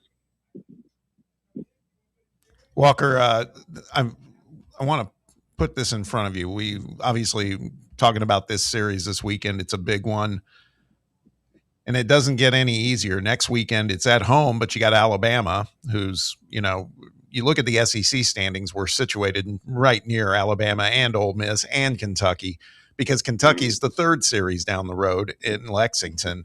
So over the course of the next 9 games, what do you think is a reasonable expectation as far as wins and losses for this team, and what could really put them over the edge? I mean, what I'd love to see is if it was possible to win all 3 series and go 6-3, but do you feel that's realistic? We just know Kentucky's kind of a house of horrors when we go up to Lexington. Yeah, you never know what to expect with Kentucky, and we'll learn more about them this weekend as they take on Vanderbilt. I know in terms of style points, Kentucky, the way that they manage their schedule, they get a lot of RPI points for what they do and how they schedule non-conference. So they know if they can be around that 500 mark in SEC play, they're going to get a really good seeding and a lot of looks there. But for me, I'm looking at this weekend, next weekend. This is a significant homestand. Yeah. And Alabama's offense, their team in general started out hot to SEC play. I watched that series last weekend against Florida. This offense looks like they're scuffling a bit, and we're going to find out more this weekend before they roll into town next weekend. But I just got a hunch that Alabama may take a tick down in the offensive category, so you love that matchup at home. So huge homestand.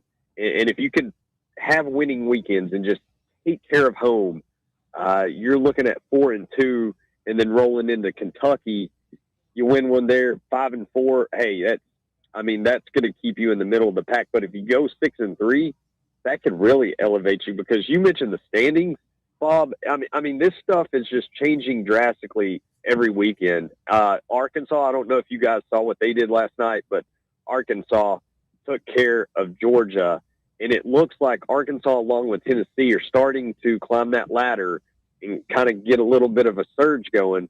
And it's crazy to think that, Georgia was the first to 10 wins in the SEC. There's teams that can catch them this weekend if Arkansas goes for the jugular and sweeps the Bulldogs. So it's a long way to go. And most importantly for Tennessee, after that sweep, in terms of the SEC standings, they've caught up or gone ahead of Vanderbilt and LSU. So, there's so many teams that they control in terms of standings, if they can just stay ahead from this point going to the end of the regular season, if they can have a winning record in SEC play, I think they'll get a really good seeding in Hoover. Last week, according to D1 Baseball, Tennessee was not in the NCAA tournament. This week, they've got the Vols as the number 2 seed in the Atlanta Regional with Georgia Tech, who might be the best team in the country. I mean, that would be a war, though. Like, I don't. That would be fun, man. That would be wild. I know we got a lot of bees up here in Knoxville if the reports are accurate, but that's walking into the Yellow Jacket nest down there. That offense, I'm telling you. And hey, by the way, is Walker on with us right now? Yes. I am.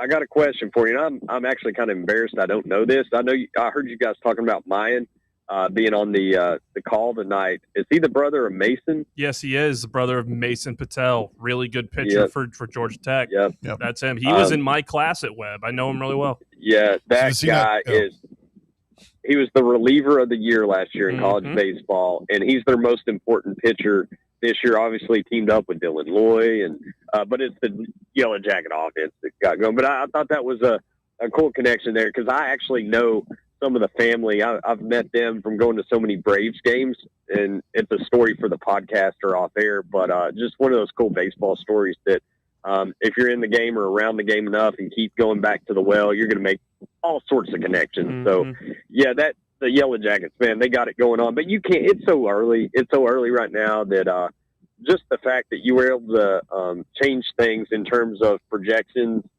and how people look at this baseball team. I know analytically I can tell you guys that before the weekend, last weekend, Tennessee analytically was showing up as a top 25 team still. So if they can just go out and execute like they did last weekend and stack those weekends together, I think the seeding will be favorable. I don't know about hosting, still, lots to do there, but like a 2 seed is definitely within reach.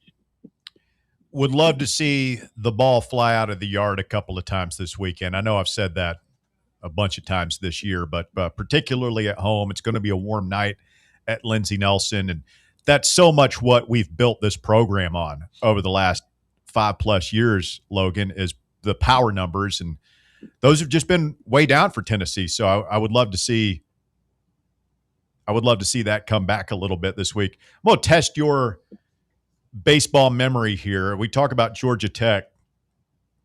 Who is that big old boy they brought up here? Maxwell. Oh, remember that guy? That cornbread fed. We could do nothing with him. They had us beat up here in that regional, and then we finally got into their bullpen. And Jordan Beck is that when wild. Beck flipped him off coming around first? Double fingered. That was a load coming off the mound. That was that may have been the peak of Lindsey Nelson. One of our listeners was arrested that night. I think that was the same night. Was that? Yeah, I think so. What's that guy's name? Our UPS driver. Yeah. What's his name? I can't remember. It's right on my Buster. Buster, yeah. Buster went and shaved his mustache. He got thrown out. And then he went and shaved his mustache and tried to come back in. This is all after 10 o'clock on Sunday. He did the reverse Bobby Valentine. I forgot about that, Russ. Drive listener. Legendary night, man. We just had so much confidence, though. I remember as frustrating as that was, you were worried about it, but it's like, man, if we can just get into the bullpen and we'll go wild. I hope we have those vibes again. Got to make it nasty tonight. Logan, we need this crowd. I know they got the students over there in the pen, that concrete jungle over there in the corner, but we need some people to get right. We need somebody to channel the spirit of Buster, get thrown out tonight, man. Let's get wild. Yeah, and I'm anxious to actually see it, because I know there's, based on social media and listening to you guys all this week, it feels like I would expect fans to be really antsy and anxious to get in there on a good weather weekend and try to accomplish that, right? Because the things have changed so much. The guys coming off a sweep of Mississippi State, that just doesn't happen, fellas. So, like, man, it's changed so quickly, and I feel like the vibes can really kind of tip the scales, and the fans can help do that, and they're going to need it. Like, these boys, even if they go out and play a good baseball game, all three this weekend, they're going to need the help from the fans, because this Mississippi State squad is gritty. They're tough. I know you can't quantify that into numbers, but I think having those personality traits, and I think Tennessee has, it's important when you're in the thick of the SEC and things are changing week to week in terms of the standings, and you can't lose grip. So I think those characteristics are key right now, and hopefully the fans can help with that. Logan Quinton, his appearance is always presented by our friends at Crumble Cookies. We're looking at the weekly flavors. I mean, Oreo's back in the hunt. We've got the confetti cake batter cheesecake happening. There's a lot going on there. The sugar cookie featuring Mother's Circus Animal. I don't know what that is, but it sounds awesome. A lot going on this week at Crumble Cookies. Yeah, you mentioned it, Russ. The cheesecake, the celebration batter cheesecake, this week only. You got to go get that one. It could. You don't know when it's going to come back on the menu, and if it's a big hit, then Crumble will go back to the well. We know they like to roll out the best of the best in their biggest hits. So other than that, it's a lot of the traditional flavors: snickerdoodle, brownie batter, pink sugar.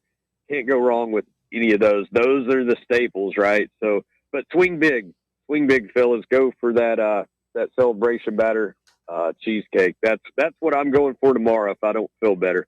Visit one of Crumble Cookies' 3 area locations, the OG spot over there on Clinton Highway, of course, there in Maryville, and in Turkey Creek on Parkside Drive. Logan Quinton, man, hope you feel better. We'll talk again soon. Thank you, fellas. Appreciate it, Logan. Logan Quinton. He does sound a little stuffy. I'm telling you, man, it's my wife's dealing with it. Our friend Shannon down at Knoxville Smiles put up with it. I heard another buddy of mine. Like this is the rough week right now. This week, in yeah, particular, yeah, like right now. Like we're in the thick of it right now. You just allergies don't affect you. They do in the morning, and my eyes will sometimes kind of watery. Not watery, they kind of itch and kind of stingy. But other than that, I sometimes will have like sneezing fits, but I don't like get stopped up. But now sometimes if it hits me just right, there's certain places in town. I don't know if it's something to do with I'm doing well. What kind of landscaping? You got to manage. I mean, showers are critical. It's critical. It always feels good. My regimen is a couple of toots of Flonase in the morning. I'm not on that stuff. Zyrtec at night. That keeps me. But you can't sleep with your windows. It's manageable. No, you crazy? You crazy? Am I the only person that enjoys? It'd be like snorting a line of pollen. Oh, not right now. Ozzy Osbourne Sometime, style. Like the fall, maybe, but not right now. My nose is running just thinking about it. Quick time out. You're listening to The Drive. We'll open up the phone lines. Open lines the rest of the way. If you want to jump in, go ahead and take a shot. 865-966-3435. Your phone number to get on Fan Run Radio. Back to wrap up hour number 2 right after this. The Drive. Streaming worldwide at fanrunradio.com and on the free Fan Run app. This is Big Orange Country's sports talk radio superstation. Fan Run Radio. Knoxville. Are you ready for the start of a new season? Maybe looking for your team to go on a tournament run? Get game day ready with Crumble. Head on over to your nearest location and pick up 12 pre-selected cookies plus exclusive toppers. When you're looking for dessert options, there's no question about who you should call on. Our listeners already know. Last year, the Dubai chocolate was a home run, along with the brownie batter. Oreo crumb was another crowd favorite. What new flavor will set the standard this season? If you're in the Knoxville area, there are 3 locations ready to serve you: Clinton Highway, Parkside Drive, and Maryville. Download the Crumble app to build your best lineup and vote on the best combos. You can even put your bid in to request a new flavor. Order in the app and slide on over to your nearest location. Tell them Fan Run sent you. And as always, it's for the fans, by the fans. Don't miss the cookies. Citizens National Bank. Life is more fun with a Good Life account, offering extra benefits, including bank travel. Experience the trip of a lifetime to Ireland. Explore rolling green hills, historic castles, and charming villages across the Emerald Isle. Get in on the fun. Call 865-429-7935 today. Citizens National Bank. Banking never felt so good. Member FDIC.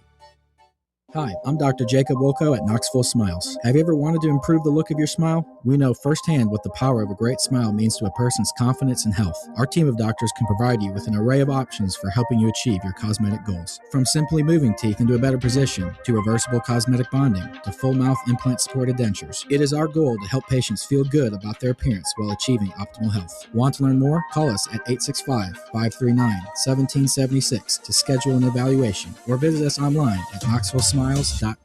Are you thinking of buying a home but don't know where to start? Well, call VFL Josh Travis, your local mortgage expert with Foundation Mortgage, based right here in Knoxville. Whether it's your first home or your forever home, he'll keep the process simple every step of the way. To get started, visit mortgagebrokerjosh.com or call 423-312-9777 today. Foundation Mortgage Company, LLC is an equal opportunity housing company. NMLS number 1387311. It's based.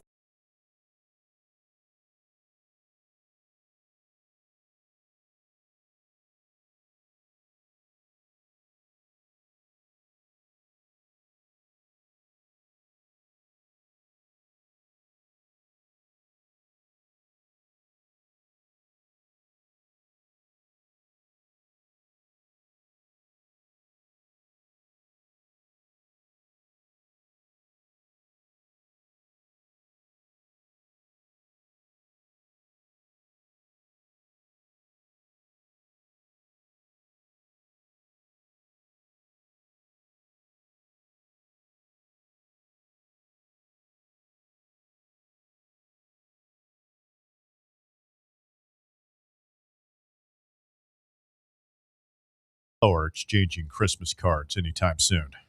I saw where they were going to be facing off. Something happened? Well, no, they already faced off yesterday. It was the game, the fight in it, and Burns in his post-game media, there's I think we posted the video at the Fox Sports Knox Twitter account. Right. But there's a reporter asking him, he's like, hey, as your old college coach and everything, did you say hi? He's like, no, we didn't say hi. The guy followed. He's like, well, was it cool anyway being out there with the guy who recruited you in college? And he was like, we just played the game. He's different, man. I never felt like he did that interview after he had left, and it wasn't anything ugly. It was very unemotional. It was strictly he came here, played his baseball, and left. There's no emotional attachment from him to the university. There's no ill will. It's very detached. I like Chase Burns, man. I hope he does well. He left and we won the national championship. We have nothing to be mad about. Nope. I love him. He gave us some great nights of entertainment. I claim him. Big wins. Other than winning the national championship, my favorite clip, or one of them, is him running off the mound after getting out of a jam at Southern Miss. Yeah, at Southern Miss, going just nuclear off the mound. Yeah. Team had some swag, man. When he was on, there wasn't anybody. I would have put him up against anybody, including Skeens, when he was really on, when he was here. Mm-hmm. And he was unhittable at times. He still is unhittable at times. Watching him pitch for my Reds, the guy went from A ball to the major leagues in less than a season. Bear, I was watching a fight video from the Yankees game, the Angels series. Just an excellent brawl in the stands. I mean, in the stands. Yeah, had everything. All the boxes are checked. I mean, you've got just a melee. It's impossible to say who's with who. Just guys swinging wildly. Any pants fall down? Falling downstairs. like tumbling down many stairs.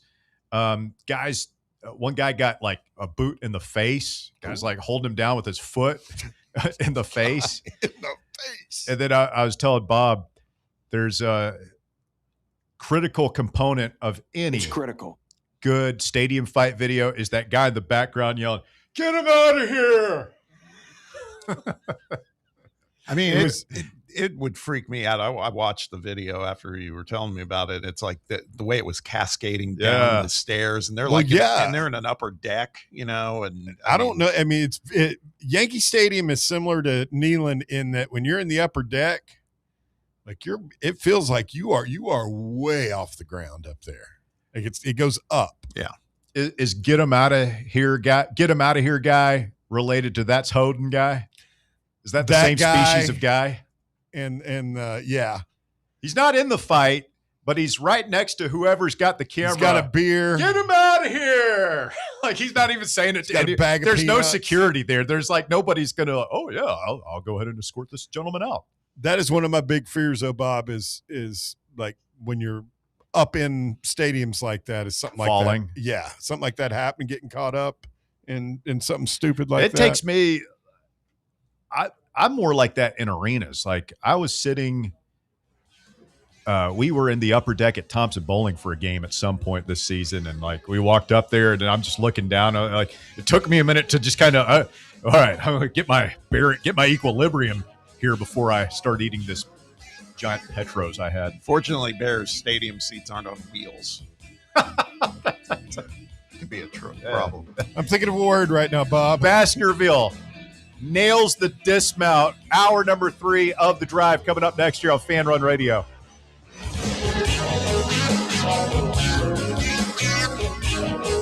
The Drive. Fan Run Radio, where Big Orange Country comes to talk sports. Start your morning off with your daily dose of talk sports with John Reed and Cody McClure from 8 to 11. Then it's Tony Basilio from 11 to 1. The Playbook with William Pattison from 1 to 3, and The Drive from 3 to 6. It's 10 hours of hard-hitting local sports radio every day, right here on the flagship station for Tennessee fans. This is Fan Run Radio, Knoxville. Hey Knoxville! Surfside iced tea and vodka, made with real brewed tea, is only 100 calories, 2 grams of sugar, with no bubbles and no troubles. That's right, zero carbonation, so it's easy to sip and enjoy. Headed to a game day or party at a friend's house? Bring an iced tea or lemonade variety pack from Surfside, or try their green tea and new raspberry tea vodka. Find the can with the sunset stripes this season. Surfside iced tea and vodka, sold at bars, restaurants, and stores near you. Surfside iced tea and vodka, sunshine in a can. Must be 21 or older. Enjoy responsibly. At Knoxville Insurance Group, they understand the challenges many consumers face when searching for insurance coverage. That's why whether it's for you, your family, or your business, they create a coverage plan specifically for your unique needs. Knoxville Insurance Group is an independent firm, which means they aren't beholden to just one insurance company. They search multiple companies, acting as your negotiator to find you the best possible policy and price. Start a quote in minutes at KnoxvilleInsuranceGroup.com or call them today at 865-694-9788. Welcome to Axle Logistics, where excellence isn't just a goal, it's an energy. As a leading third-party logistics company, Axle is powered by an award-winning culture built on a work hard, play hard mentality. Here, the drive for success is contagious and hard work never goes unnoticed. Whether you're just starting out or looking to level up, Axle Logistics is the place to launch your career. Join us and take your ambition to the stars. To learn more, visit axlelogistics.com. Hi, this is Dr. Stephen Malone at Knoxville Smiles. Has it been a while since your last dental visit? If so, I'd like to invite you to come see us. At Knoxville Smiles, it's our vision to provide the best dental care in town in a relaxed, friendly environment. So if it's been a while and you've been putting it off, don't wait any longer. Come see us at Knoxville Smiles. You can schedule an appointment online at knoxvillesmiles.com or by phone at 865-539-1776. eBay Motors is here for the ride. Go ahead, feel your engine. Admire that perfectly installed exhaust. Your vehicle's moving along this freeway like it was made from fresh installs and a whole lot of love. With eBay Motors, you get over 122 million parts to keep it running. And with eBay Guaranteed Fit, they'll be the perfect fit every time. Plus, at these prices, well, we're burning rubber, not cash. Keep your ride or die alive at ebaymotors.com. Eligible items only. Exclusions apply. You're listening to FM 105.7 and AM 1340, WKGN Knoxville, and W289CU Knoxville, Fan Run Radio. You served behind the desk. You served in combat. You did 4 years and got out. You were drafted. You gave 20 years. You gave exactly what your country needed. And so did you. When you raised your hand and swore an oath to your country, when you put your name on a dotted line, you became part of only 1% of Americans who did the same. You are a veteran. You are a veteran. You are a veteran. Because no matter when, where, or how you served, you made a sacrifice for your country, and you deserve support. If you're struggling with life after service, don't wait. Reach out. Reach out to a loved one, to a fellow veteran, to VA. Find resources at va.gov/reach. Brought to you by the United States Department of Veterans Affairs and the Ad Council. It's time for The Drive's Top 5 at 5. Quitting time on your Friday. Congratulations, you have made it. The weekend is here. Russell Smith, Fan Run Radio. I got Bob Baskerville and Barron here with me, and Walker Smith in the White Claw Hard Seltzer Studios. In the top 5 at 5. Walker, hit it. Thank you, Russ. At number 1, Vol Nation is still waiting on a commitment from VCU transfer Terrence Hill Jr., who wrapped up his visit earlier today before leaving Knoxville dressed in orange. Hill is a 6'3" combo guard who averaged about 15 points a game and shot about 47% from the field. All I can think about is we've talked about it before, that Caddyshack line from Ted Knight. Well, we're waiting. Who do you think is better, Hill or Ames? Like, we need a bucket late in a game. Who are we giving the ball to? I've seen some video of Ames hitting some really clutch shots. Mm-hmm. I think I'd like Ames. Hill's getting a lot of mileage. He's obviously good. He's very good, and I'm excited if we can get him. But I mean, his signature moment, it was that, he's being, tabbed as the guy who got Hubert Davis fired. That was a killer NCAA game. Tournament game. He was out of his mind, but he's good. But I think I'd probably be a little more partial to Ames. Okay. Let's get them both and let them sort it out on the court. Absolutely. At number 2, Tennessee baseball has another massive SEC series this weekend with number 25 Ole Miss coming to Knoxville and Lindsey Nelson Stadium. First pitch tonight is at 6:30 p.m. on SEC Network Plus. Landon Mack will start on the mound, and Stone Lawless is listed as available for the first time since he got hurt. Yeah, did it sound like Josh Elander when we asked him about Stone Lawless yesterday here on the show? Did it sound like he was going to be rushing him back in there? I would be surprised if we see him this weekend, maybe in a pinch hitting role. I did hear that he's going to be wearing one of those big masks on his batting helmet when he comes back. That'll be cool. Like a football helmet type of deal? I mean, it's a batting helmet, but it's got extra protection around his face. You've seen some of those guys, like all the softball players wear them, right? Yeah, with like the face mask. By the way, what happened to our softball team? Are they just kind of they get beat last night? The SEC is really, really good conference. We were playing Duke. They're still a top 10 team. Yeah, they're still they're really, ranked really ninth good. last time I checked. Did something happen to Jemiah? I noticed he was wearing some kind of crazy looking mask in the NBA. I didn't know if you guys saw that. Right, a broken nose or something like that. Hey, he had a wild looking. It's black. It's kind of scary looking. Rip Hamilton, I guess. Thing. The old Rip Hamilton. I love a good mask in sports if it's pulled off. It looks so cool. The guy looks like a killer. Looks like an assassin out there to ruin your dreams. It's got to be uncomfortable though. Oh, yeah. Rip Hamilton got so used to it, like he kept wearing it. Yeah. He just Like it was a part of him for the rest of his career. I had an eye injury, and at one point I had to start playing basketball. I had to start wearing goggles. I couldn't do it. Nice. We were Rec Specs guy for a little bit. Oh, they were perfectly clear. God, I need a picture of that. They didn't have a frame or anything on them, but I couldn't do it, man. They fog up, and I hated it. I'm just picturing Bob like the cable, Jim Carrey and the cable that's guy. what I was sitting here thinking. Stretching out the hammies. Have you seen I love this game. Yeah. Have you seen the cable guy with Jim Carrey, Walker? I've not seen the cable guy. That You was might a not. freaky. It was a weird movie. It's a weird movie. I enjoyed it, but I don't know if you should watch the entire thing. But definitely make a stop by YouTube and just watch the basketball scene from the cable guy. I feel like I've heard of this scene. Fantastic. Yeah. It's good stuff. Good stuff. At number 3, beginning in 2027, college football could have an earlier official start to the season, as the NCAA's Football Oversight Committee yesterday recommended a standard start before Labor Day weekend. Under the proposal, the regular season would begin on the Thursday of what would be called Week 0 and still end on the Saturday after Thanksgiving. Schools would have 14 weeks to schedule 12 games. Until we start expanding the playoffs, and then we're just going to be playing football from the beginning of August until February.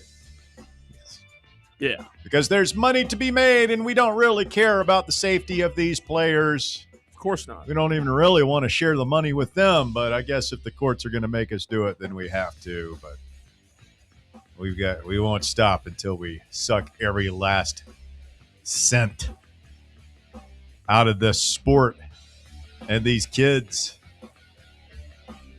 Yeah. I mean, nobody who's sitting at a football game, professional, college, or otherwise, with the sun out in early September is thinking, you know what? You know what we ought to do? We ought to start these games sooner. We ought to play these games starting in the middle of August. That's good. Let's just play football on the surface of the sun. We'll all be sunburned, and yeah, it'll be good. God, it's going to be so hot. People down there getting heat stroke. God. Can't imagine being on the field when it's like 110. It's brutal. At number 4, the NBA play-in wraps up tonight as both the East and the West find out their 8 seeds.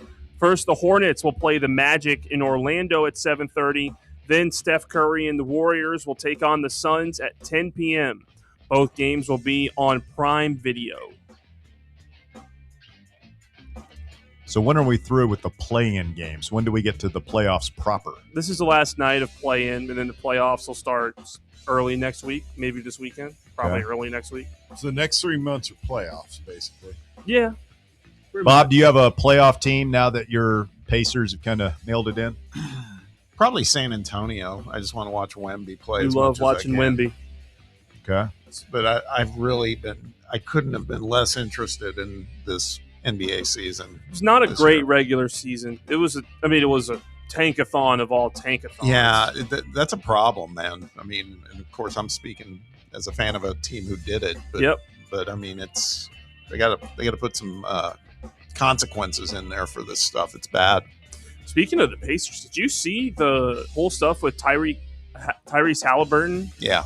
He was dealing with something shingles he'd been dealing with? Yeah, and the medication he was using, he said, it's one of the side effects. It increases your appetite and everything else. Yeah, he looks chubby, man. Yeah, he's puffed up. Yeah. He lost like half of one of his eyebrows. Yeah.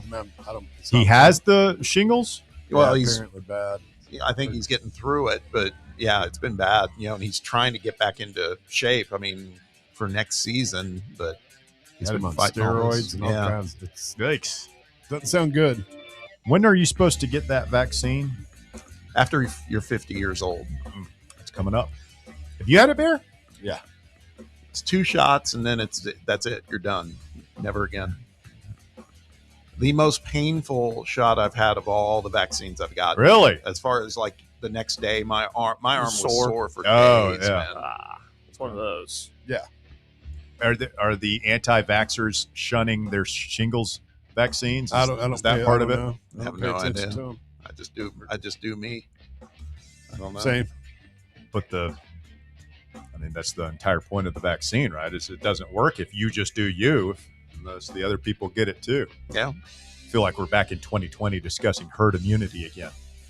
Yeah. True. Make a note. 5 years. Shingles vaccine. Need it. Arm will hurt. And at number 5, a Chinese man has been jailed after trying to smuggle more than 2,000 live ants out of Kenya. The man was arrested at Nairobi's main international airport after officers found about 2,200 live queen garden ants in his luggage. On Wednesday, he was jailed for 12 months and fined 1 million Kenyan shillings. Ant enthusiasts, for example, in China, have paid large sums to maintain colonies in large transparent vessels that allow them to study the species' complex social structures and behaviors. Yeah, but that's how when people do that eventually. What do you put? How many ants was it? 2,000 plus. How do you transport it? This guy used like little pill-sized bottles for almost each individual ant. And just wait, what? Yeah. He used bottles for like he had 2,000 bottles. Just about. I don't with know an individual ant each in them. I don't know if it was like 2 per capsule or what it was, but yeah, they were these little tiny How pill the hell bottles. do you get them in there? Think about that for a But, minute. I don't know. Ants aren't. I feel like they're not hard to move. You like captured the ant with a tweezer? Yeah, and then- without squishing it. No, I'm looking at this. Yeah, I mean these Are they big? No, they're not big. They're ants. Some ants are. I mean, they're as far as They ants look go, like there's pills. bigger. They're like capsules. They're Yeah. like pill-sized capsule, clear plastic with an individual ant inside of them. I mean, some I don't ants know. are bigger. Why wouldn't you all just put a bunch of them in a Eat like each a other, I guess. I don't Ziploc know. or something? I have no idea. Feels like it needs to Okay. be secure. They're worth a lot of money, Evidently. and it's illegal. So I'd say he was trying to smuggle them out in a pill bottle. Wouldn't you?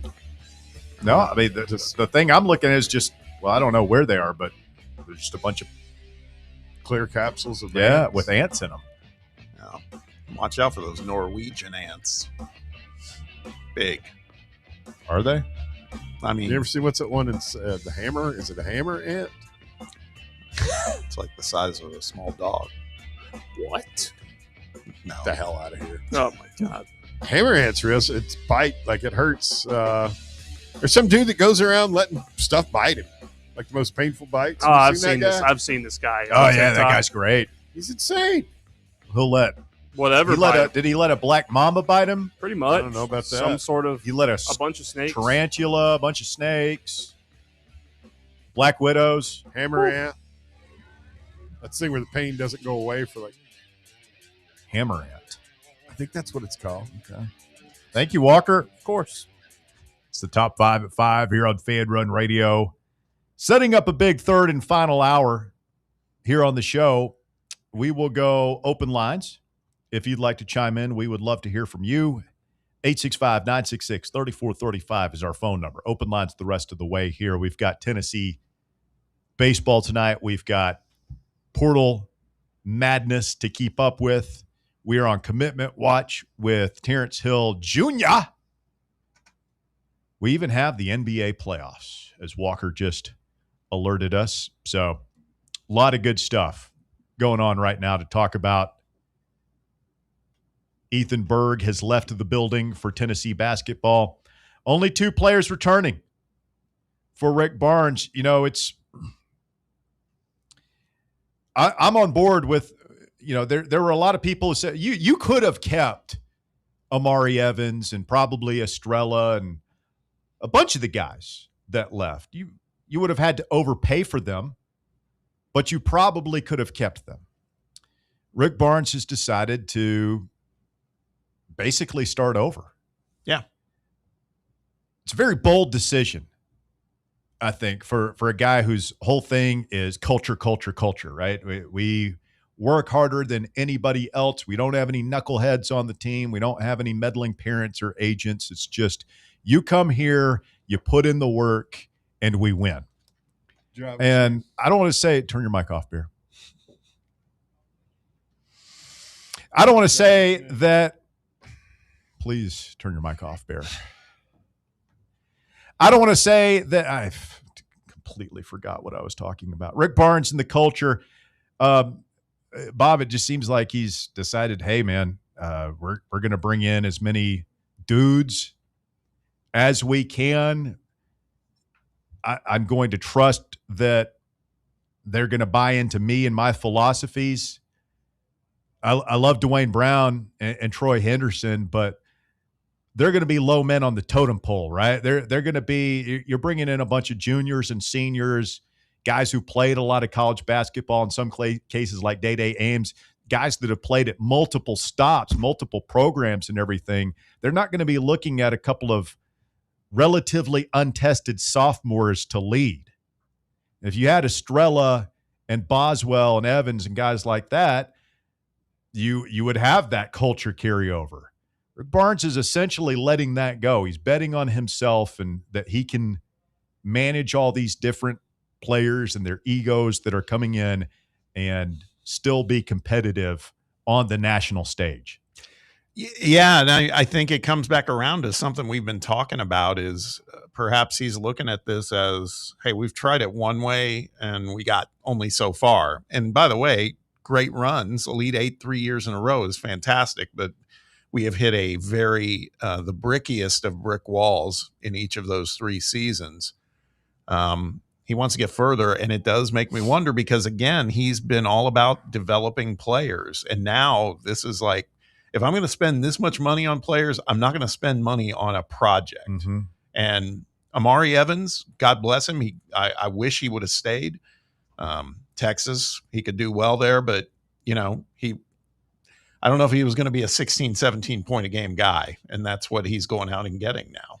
Yeah. I saw somebody who covers Texas tweeted out their projected starting lineup, and they had Amari penciled in at the 2-guard spot. And I've been seeing all this hype about Texas and the roster that they're assembling. And, of course, Sean Miller's a proven winner. But there was a part of me that's like, man, I like Amari, but I don't know that I'm buying into all of the hype if he is their starting 2-guard. Right. They'll be probably a team that can clobber you defensively and drag you into the gutter and make you play their game, but I don't know if they're going to be outscoring anybody. Yeah. And he may not start. If Dalen Swain decides to return and not go into the NBA draft, I'd say there's a decent chance he's not going to be starting there. Probably more than decent if Swain comes back. So yeah, I think this is a very, very significant turnabout by Barnes. But again, it makes you wonder, is this him saying, I'm going all in, putting all my chips in at, center of the table. Let's see what happens. And is this the last year coming up for Rick? I don't know. Well, let's see what happens when we go to these phones. Riley is next. Hello, Riley. Hey, what's up, guys? Not much. How you doing, man? Good. Probably not the way you want the conversation to keep going, but to answer Bear's trivia question, it's a bullet ant. Not a bullet head ant. Bullet ant, yeah. Yeah. Oh, a bullet ant. They paralyze people. They use them for initiation rituals in indigenous tribes.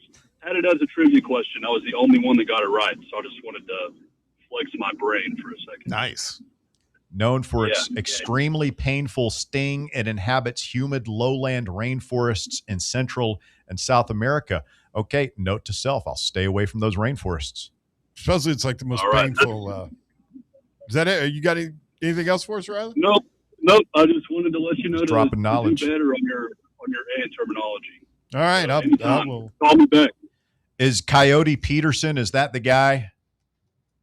I don't know the guy's name. All I knew was it's supposedly one of the most painful insect bites on the planet, and I quickly found out there's a dumbass that goes out and lets stuff sting him. Look at this guy, Bob. This is Coyote Peterson, and he's got the bullet ant in the tweezers. It's pretty immediate, his reaction. Right there, and he puts it on him, and I guess we're waiting to see if it'll bite. Yeah, it looks like it got him. He said it's stuck in my arm. Why would you willingly do that? Just to see what happens, I guess. Oh my gosh, he says. But the caller just said that it can possibly paralyze you. Yeah. The pain. I mean, he doesn't look like he's having a good time. Oh, Coyote's having a tough time of it there. How would you describe his posture? Rigid? Yeah, he's on the ground, writhing in pain, gasping for air, it looks like. I wonder if he can even feel his arm or something at this point. He said the stinger was stuck into my forearm, right in the vein. In the vein. Larry Hurley says the bullet ant and the tarantula hawk are both very close. Tarantula hawk. I'll take his word for it. Yeah, I don't know. I wouldn't want to get bit by either of them. Will is next. Go ahead, Will. Hey, good afternoon, gentlemen. I haven't called in a while. It's good to catch up a bit. Yeah, good to hear from you. Yes, sir. I appreciate the word picture from the bullet ant, especially Bear describing the guys going rigid. That sounds very alarming. I would not want to have any part of a bullet ant. No, if anybody ever describes me as rigid, send help. Like rigid and pain? Absolutely.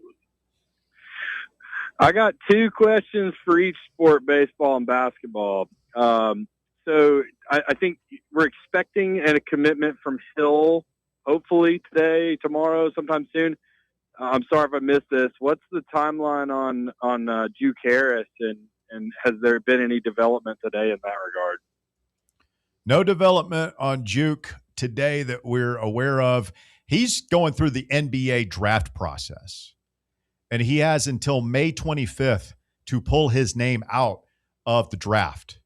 So this could linger for weeks, but it's still thought to be a Tennessee, Michigan, and North Carolina battle. And Bob, you were telling me like there was some thought that, maybe Michigan had been outbid initially, and that led to some of the, crystal balls and whatnot coming in for Tennessee earlier this week. But there's also some thought that Michigan could circle back with a counteroffer. Correct. And there's also some back chatter. Our guy William has heard some of it too, that maybe Kansas could enter the chat. There are a bunch of schools that don't have any player like Kansas. Yeah. I saw a thing today. Will Wade, the last returning player, LSU, has entered the portals today, and he hasn't gotten anybody. They have 0 players. So he's in the exact same situation that his predecessor, Matt McMahon, was when he got there to clean up Will Wade's mess. Now it's come full circle. Will Wade's cleaning up Matt McMahon's mess. He has no players. Yeah, and I mean, there's some school of thought with Wade that he's just laying low and he'll go in and just, he's got people he's targeting. It may not be some of the ones we're all targeting, and that he'll be just fine. But boy, if I were a fan, I'd be concerned looking at that. But to your point, and that's why when I hear this back channel discussion that maybe Kansas is in the mix. Yeah, I know that picture is just awful. The back channel discussion on Kansas maybe being in the mix on Juke Harris, it wouldn't surprise me. They have money and they don't have anybody, man. I mean, it's bad right now for them. I know they're in the mix. They're one of the finalists for the Stokes kid, the best high school prospect coming out. It's between, if you're to believe people, it's between them and Kentucky, but they don't have anybody else, man. So the Juke Harris one's going to be a soap opera for sure, because as we said earlier, it's going to take him, he's got to go through the NBA process, all this other stuff. So I'll be shocked if we hear anything in the next few days on that. I don't remember specifically, but I feel like Chaz Lanier went through the NBA process. It was kind of known we were going to have him. It was just like, we're going to see what happens. It sounds like this may not be as certain that he's coming to Tennessee if he doesn't get the evaluation he wants. It's a little more open than Chaz was. Yeah, if I recall correctly too, while that was going on, the Kentucky fan base was like, "Oh, we're putting in our bid for him while all this is happening," because it felt like Kentucky was trying hard to kind of get him. It's just interesting because even as well as we've done with getting these guys lately, I think 5 for 5 here recently, plus whatever we have we still have to fill out a roster so that, and you have Berg leaving today. So it's just, there's spots to fill and everybody's got them. So it's just getting started almost, it feels like. Moving quickly on to my baseball question. it kind of feels like all of a sudden we're healthier than we've been if Stone Lawless is back. Early in the season, you had Grimmer and Wright who were slow to get fully healthy, and now we're rounding into a spot where I don't think we have any key injuries. I'm curious what y'all think is going to happen with Levi Clark with the emergence of Grinlinger. I just don't really see any way you take his bat out of the lineup, and certainly not going to take Wright out of the lineup. And if Stone Lawless factors in at catcher, you're not going to take, you're going to need it's just a cascading effect. You're going to need Grimmer at first base. With Abernathy coming on, a lot has changed since the beginning of the season when it felt like Levi Clark was a guaranteed everyday player. I could see him moving into a pinch hitter role. Wonder what you guys think. Oh, I don't think so with Levi. Like if you look at their stats, he's actually one of their best hitters the last couple of weeks in SEC play. Like he's really turned it on. So I don't. It's a problem. Like you're getting at. I don't see what they do. Stone has been very good this season. He's been solid, but to me, like he would probably be the odd man out because, like you said, Grinlinger, like he's got the guy's hitting 429 as a freshman. He's got 12 hits and 28 SEC at bats. You can't take that bat out of the lineup. Levi Clark is hitting 250 in SEC play, which is the same average that Grimmer's hitting for. So I don't think you can take either one of those guys out. I think Lawless is probably your pinch hitter unless something changes. Yeah, interesting. I guess I viewed Lawless as a comparable hitter and a slight upgrade at catcher. It's a good problem to have for sure. I think Grinlinger, the difference for me with him and Levi Clark, and it's all kind of eyeball test. Just obviously we know Clark hits for power, and you kind of remember what he did last year. But Grinlinger, when he's in the box, it's just he's fouling pitches off. He's disciplined even with 2 strikes, drawing walks. It just seems like him getting into the everyday lineup has almost been part of the thing where the offense seems to click a little more because the at-bats are so good. Whereas I feel like Levi can hit the ball at the ballpark, but I just don't see as, I guess, a professional at-bat coming from him day in and day out. But it'll be interesting to see, and maybe it's too early to even consider Stone this weekend, but as the season goes on, it'll be interesting to see how that's managed. But that's all I got. Thanks, man. Appreciate the phone call. Yeah, Stone, again, like I don't think they're projecting him to do much this week, but maybe he gets to catch and start one of these midweek games and see how that goes and bring him along slowly. But I don't see how you can take Grinlinger or Levi Clark out of the lineup right now. Now, there was some talk. Now, here's an interesting thought is there was some talk in the preseason about Levi playing left field. So obviously Blaine Brown's been playing there a lot. Could he that's just another option is, can Levi, is there any other position he can play? But I think right now for Elander, it's about getting your 9 best bats in that lineup consistently. And for my money, Grinlinger and Clark are firmly in that top 9. All right, we'll take a quick timeout. 865-966-3435, your phone number. As Will drops off, that creates lines available for you. 966-3435. More Fan Run Radio coming up. The Drive. Can't get enough Fan Run Radio? Be sure to like and subscribe to our YouTube channel by searching for Fan Run Sports. A brand built in Tennessee and born from the love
screwed because they want to show sports now. I think that's real. The whole they're going up to $20 a month now. On the Netflix. the whole cost creep that's happening with all the streamers. By the way, it's not just Netflix. It's a problem. I think you're going to see more and more people making the decisions. Like I used to have them all, and I'm like, I don't think I'm going to keep them all for much longer. It gets too expensive. Well, you can. I feel like people are getting much more strategic. Yeah, and like when a show you're really hot about comes on a certain one, you might pick it up for a month or two just to get through the show. The problem is that streamers are smart people. And they give you that buy it for a year for $100. Well, or not only that, but they'll make sure to like drop a show and then drop another popular show. The way they they stagger it. Yeah, so you can't really like, oh man, I want to let this go. But to Bob's point, man, I have had all of them for a long time, and once you sit down and start crunching the numbers, it's pricey. Yeah. Well, we don't even realize. Like I didn't realize that. I if you had asked me before I saw that text, how much I'm paying for Netflix, I wouldn't know. And I thought Netflix is one of those too where I will go months without watching anything on Netflix, and then I'll watch like 3 or 4 things. I don't watch Apple TV in a week or two, and I've had it for like 3 years. I've watched one show, Bob. See, I've been actually watching more stuff on Apple TV than Netflix. Good, yeah. At this I'm point. watching Friends and Neighbors right now. Friends and Neighbors, and just finished the latest season of Shrinking, which was fantastic. And Shrinking, which one's that? That's Jason Segel and Harrison Ford. It's kind of a dramedy. It's really, really good.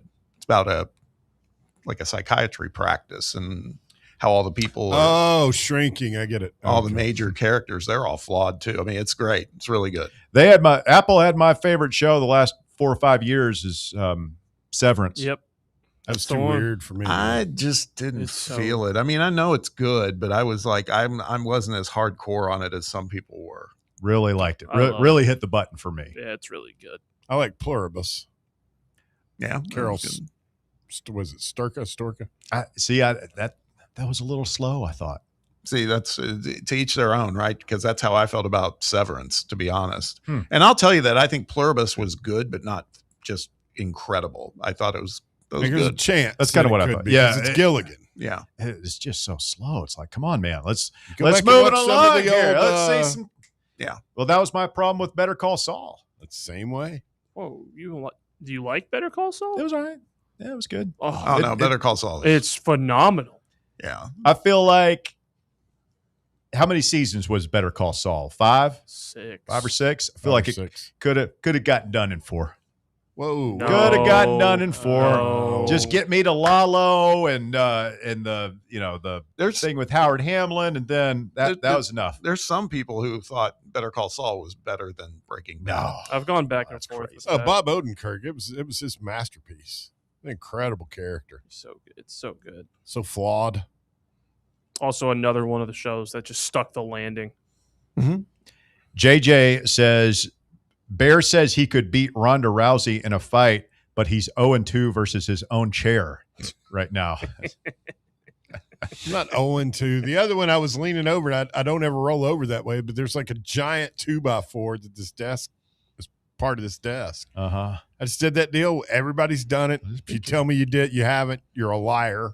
I just smashed my kneecap into something really hard. I mean, I sit back here and I don't do it. Can we, do we need to install a seat belt and perhaps a helmet for you? He needs knee pads. I don't know. Is what he needs. Knee pads? Yeah, but both of y'all could pucker Whoa! up. Easy. I'm sorry. Easy. Family program. I'm sorry. It's coming at me. I'm Friday sorry. Afternoon. Yeah, that would be. We can install some safety features. Bear's going to be doing the show in like one of those roller coaster chairs. He's going to have the thing coming down across his lap, over the shoulders. I'm going to have to check his seatbelt before the show every day. Wearing a helmet, goggles. By the way, who was it? Matty Ice who did the AI mock-up of? He done you dirty on the body type. Yes, he did. He did you dirty on the body type. Bob's a lot more athletic than that. Massive Ice. miss, but the Purdue shorts were so chef's kiss. It did. The face now did look like you. Well, he clearly lifted one of my. I mean, that's from a picture of me for sure, but not with the goggles. But the body. I thought it was a little disrespectful. A little bit. I said that to He's him. a little out of line, a little out of order himself. Yeah. By the way, alert listener Tony wanted me to ask if Bob was going to be participating in the Purdue Day of Giving. Who asked that? What's that? My friend Tony sent me this. The Purdue Day of Giving gifts directly to the Purdue Athletics Competitive Excellence Fund will unlock exclusive one-day-only experiences and behind-the-scenes access across Purdue athletics designed to bring you closer to the programs you support. So this is one of those tier donation things, right? For $2,500, Bob, you can get exclusive, quote, inside the season sessions with Purdue volleyball. Oh, great. Wow. For $10,000 okay, it's only $2,500, man. What do you expect? Like Matt Painter to come give you a shoulder rub? That would be much more expensive, I'm sure. For $10,000 plus, you get the Purdue men's basketball Big Ten tournament championship replica medal. Jesus.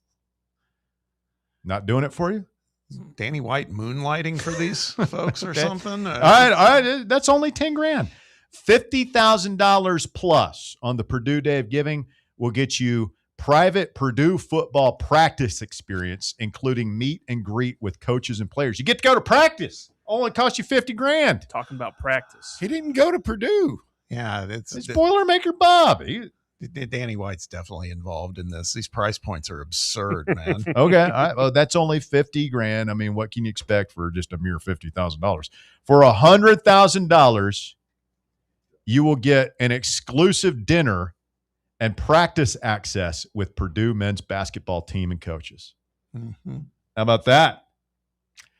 That's just an absolute ripoff, man. $100,000 for dinner and practice access with Purdue men's basketball? Yes.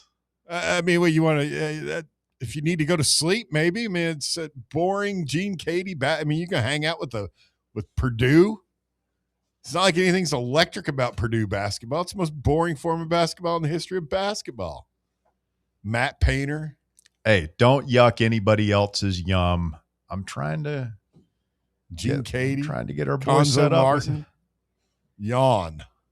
Were they in the national championship game like last year? 2 years ago. 2 years ago against UConn. Yeah. Because they had that guy that the refs wouldn't ref. That guy? Yeah. Don't be blame the refs guy, Bear. Nobody likes that guy. He's always. You know what? You know what might have spiced up some of those giving things? I didn't hear one thing about a T-shirt.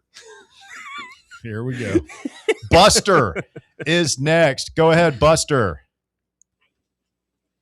Hey, bro, crew, how you doing tonight? Buster, we were just talking about you, man.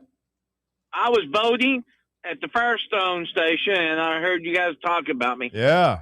Okay. And, you were boating at the Firestone station? Go ahead, Julie. Tell them. Clinton Highway, the Expo Center is no longer open, so the Firestone vacated their building and built a new one. So the voting precinct for early voting on Clinton Highway is at the old Firestone. Voting at the I got you. Okay. They've got voting in the old Firestone on Clinton Highway? Yes. Overflow voting. Yeah. Okay. Burchett would be proud of us.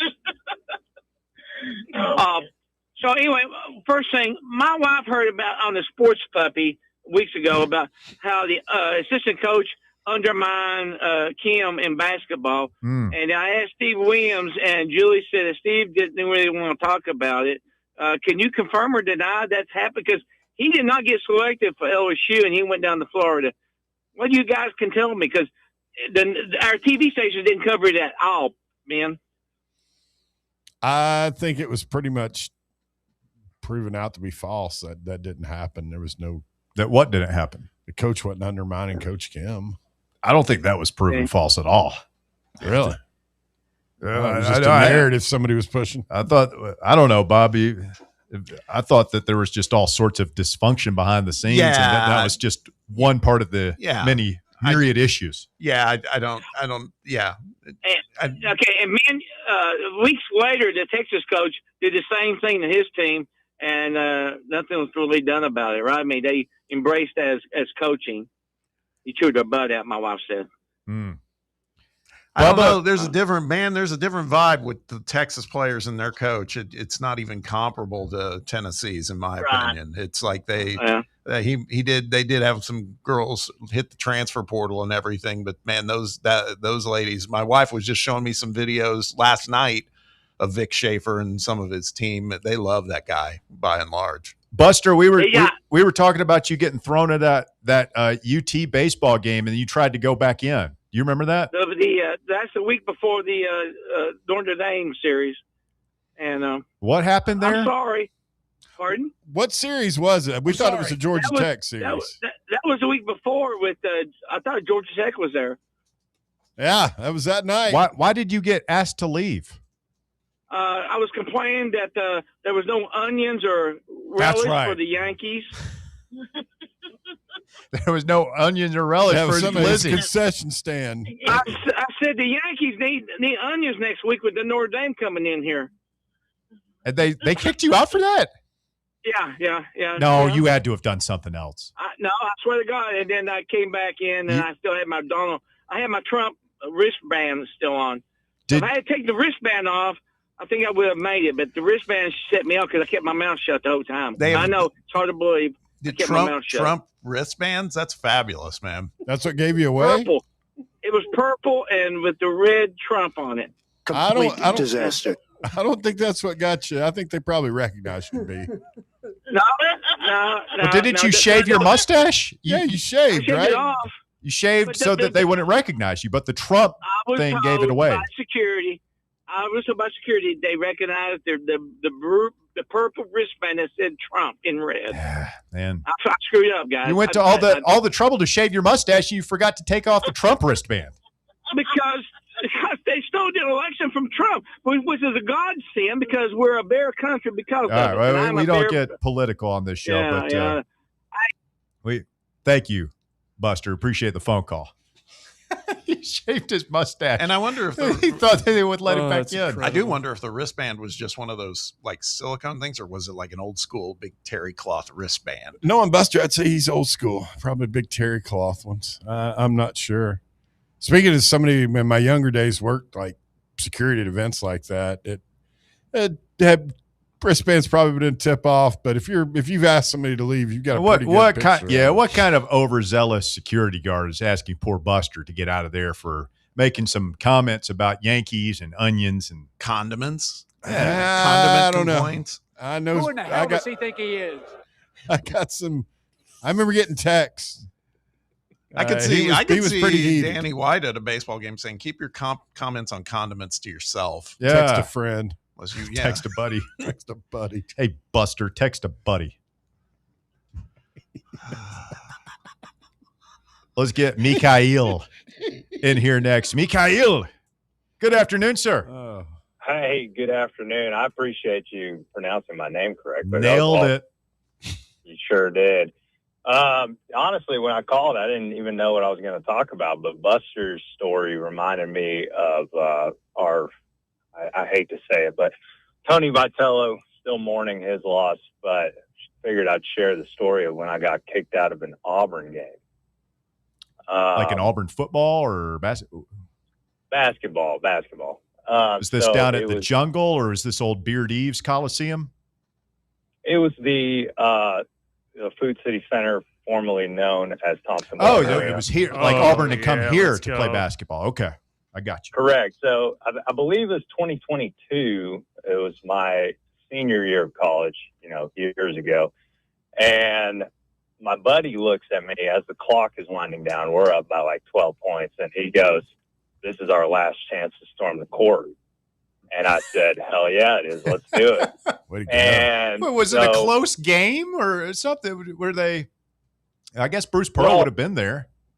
Yeah, there was like a minute left on the clock, And like I said, we were up by like 10 or 12. And so I come down to the front, I look over the other side of the student section. There's boys and girls lining up over there. And, we're getting ready. We're starting to, the cops are getting ready as well.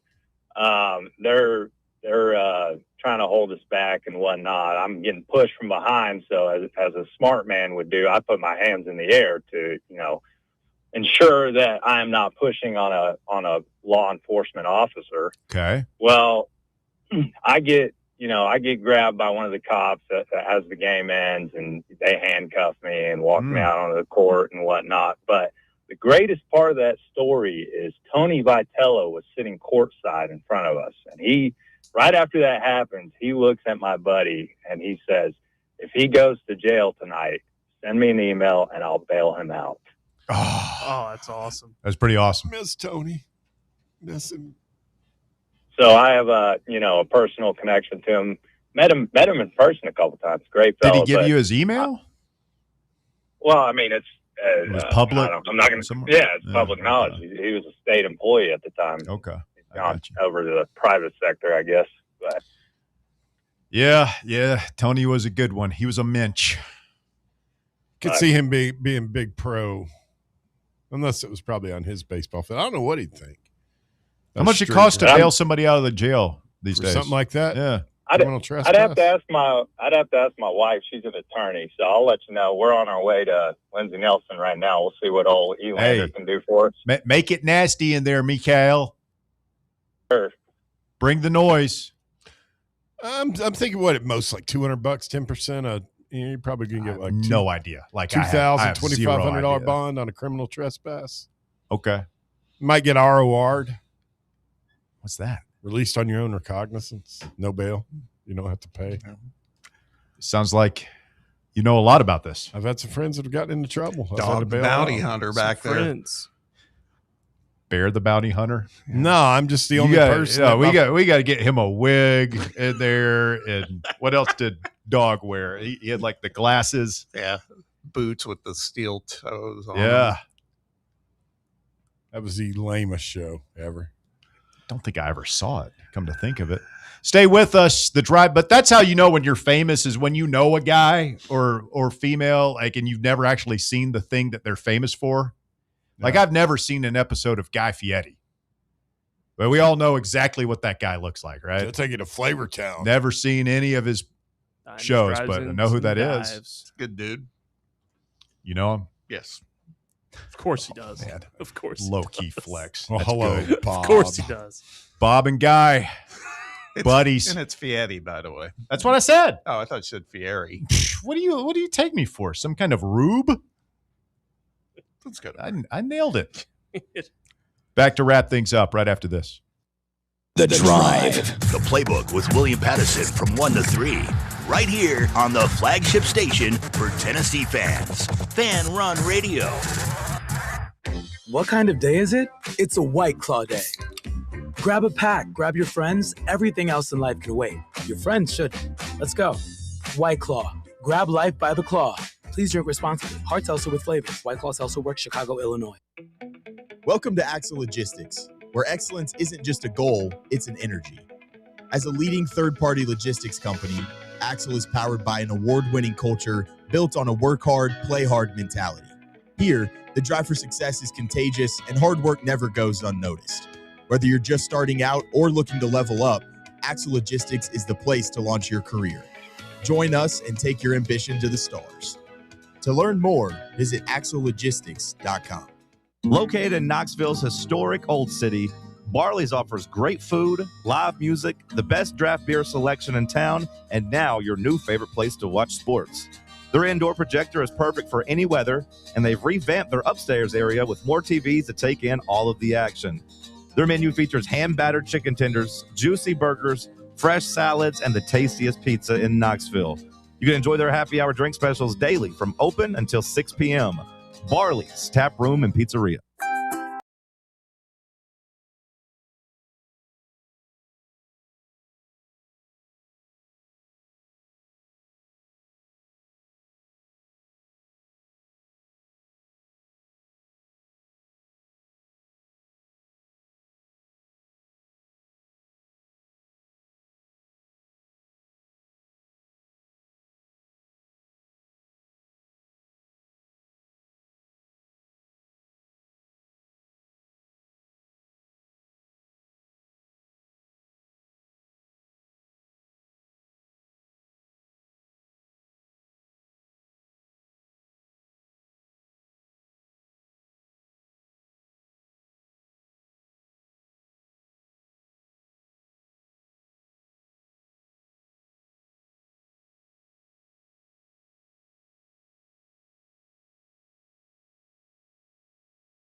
we don't detonate him this time. Okay, I'm going to try. Here we go.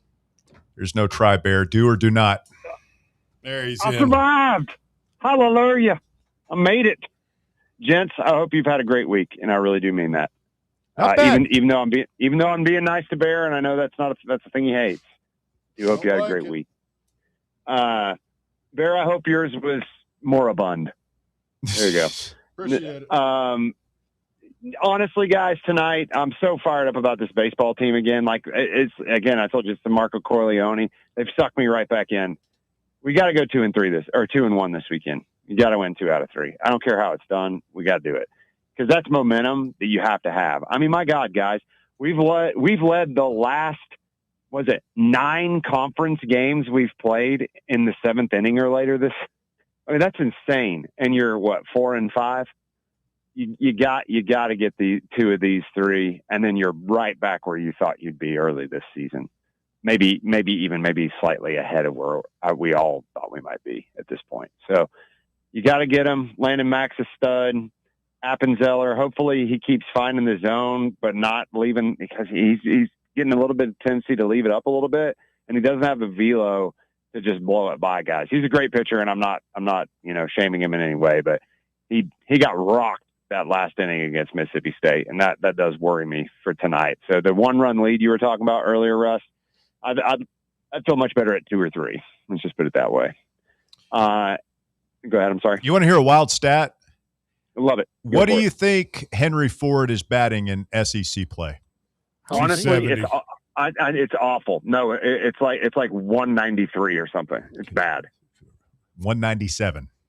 There it is. I mean, you guys were Below talking about the Mendoza line. The 2 guys earlier. I can't remember which 2 it was that you rattled off. But one of them sitting like 250, 257, and I'm just sitting here thinking, damn. Where have all the good times gone? I remember back when we used to rock and roll with Burke and Semo. We don't have anybody with enough plate appearances to qualify hitting over 300 right now. Grenlinger's hitting 429 and 28 at-bats. I think he would be leading the conference if he had enough at-bats, by the way, in batting average. But I don't think he'd be hitting that high, though, if he had more. No, I don't know. I mean, he's only maybe 10 at-bats short at this point, Russ. But Henry's been actually terrible. I think he's been the worst surprise, if that's a thing, for me all season. He's been really bad. Guys, have a great one. We're going to win tonight. See ya. Thank you, Roberto. Thank you, Bob. Thank you, Barrett. Thank you, Walker. I'm Russell Smith. Thank all of you for tuning in, listening, calling, texting, tweeting, all that good stuff. We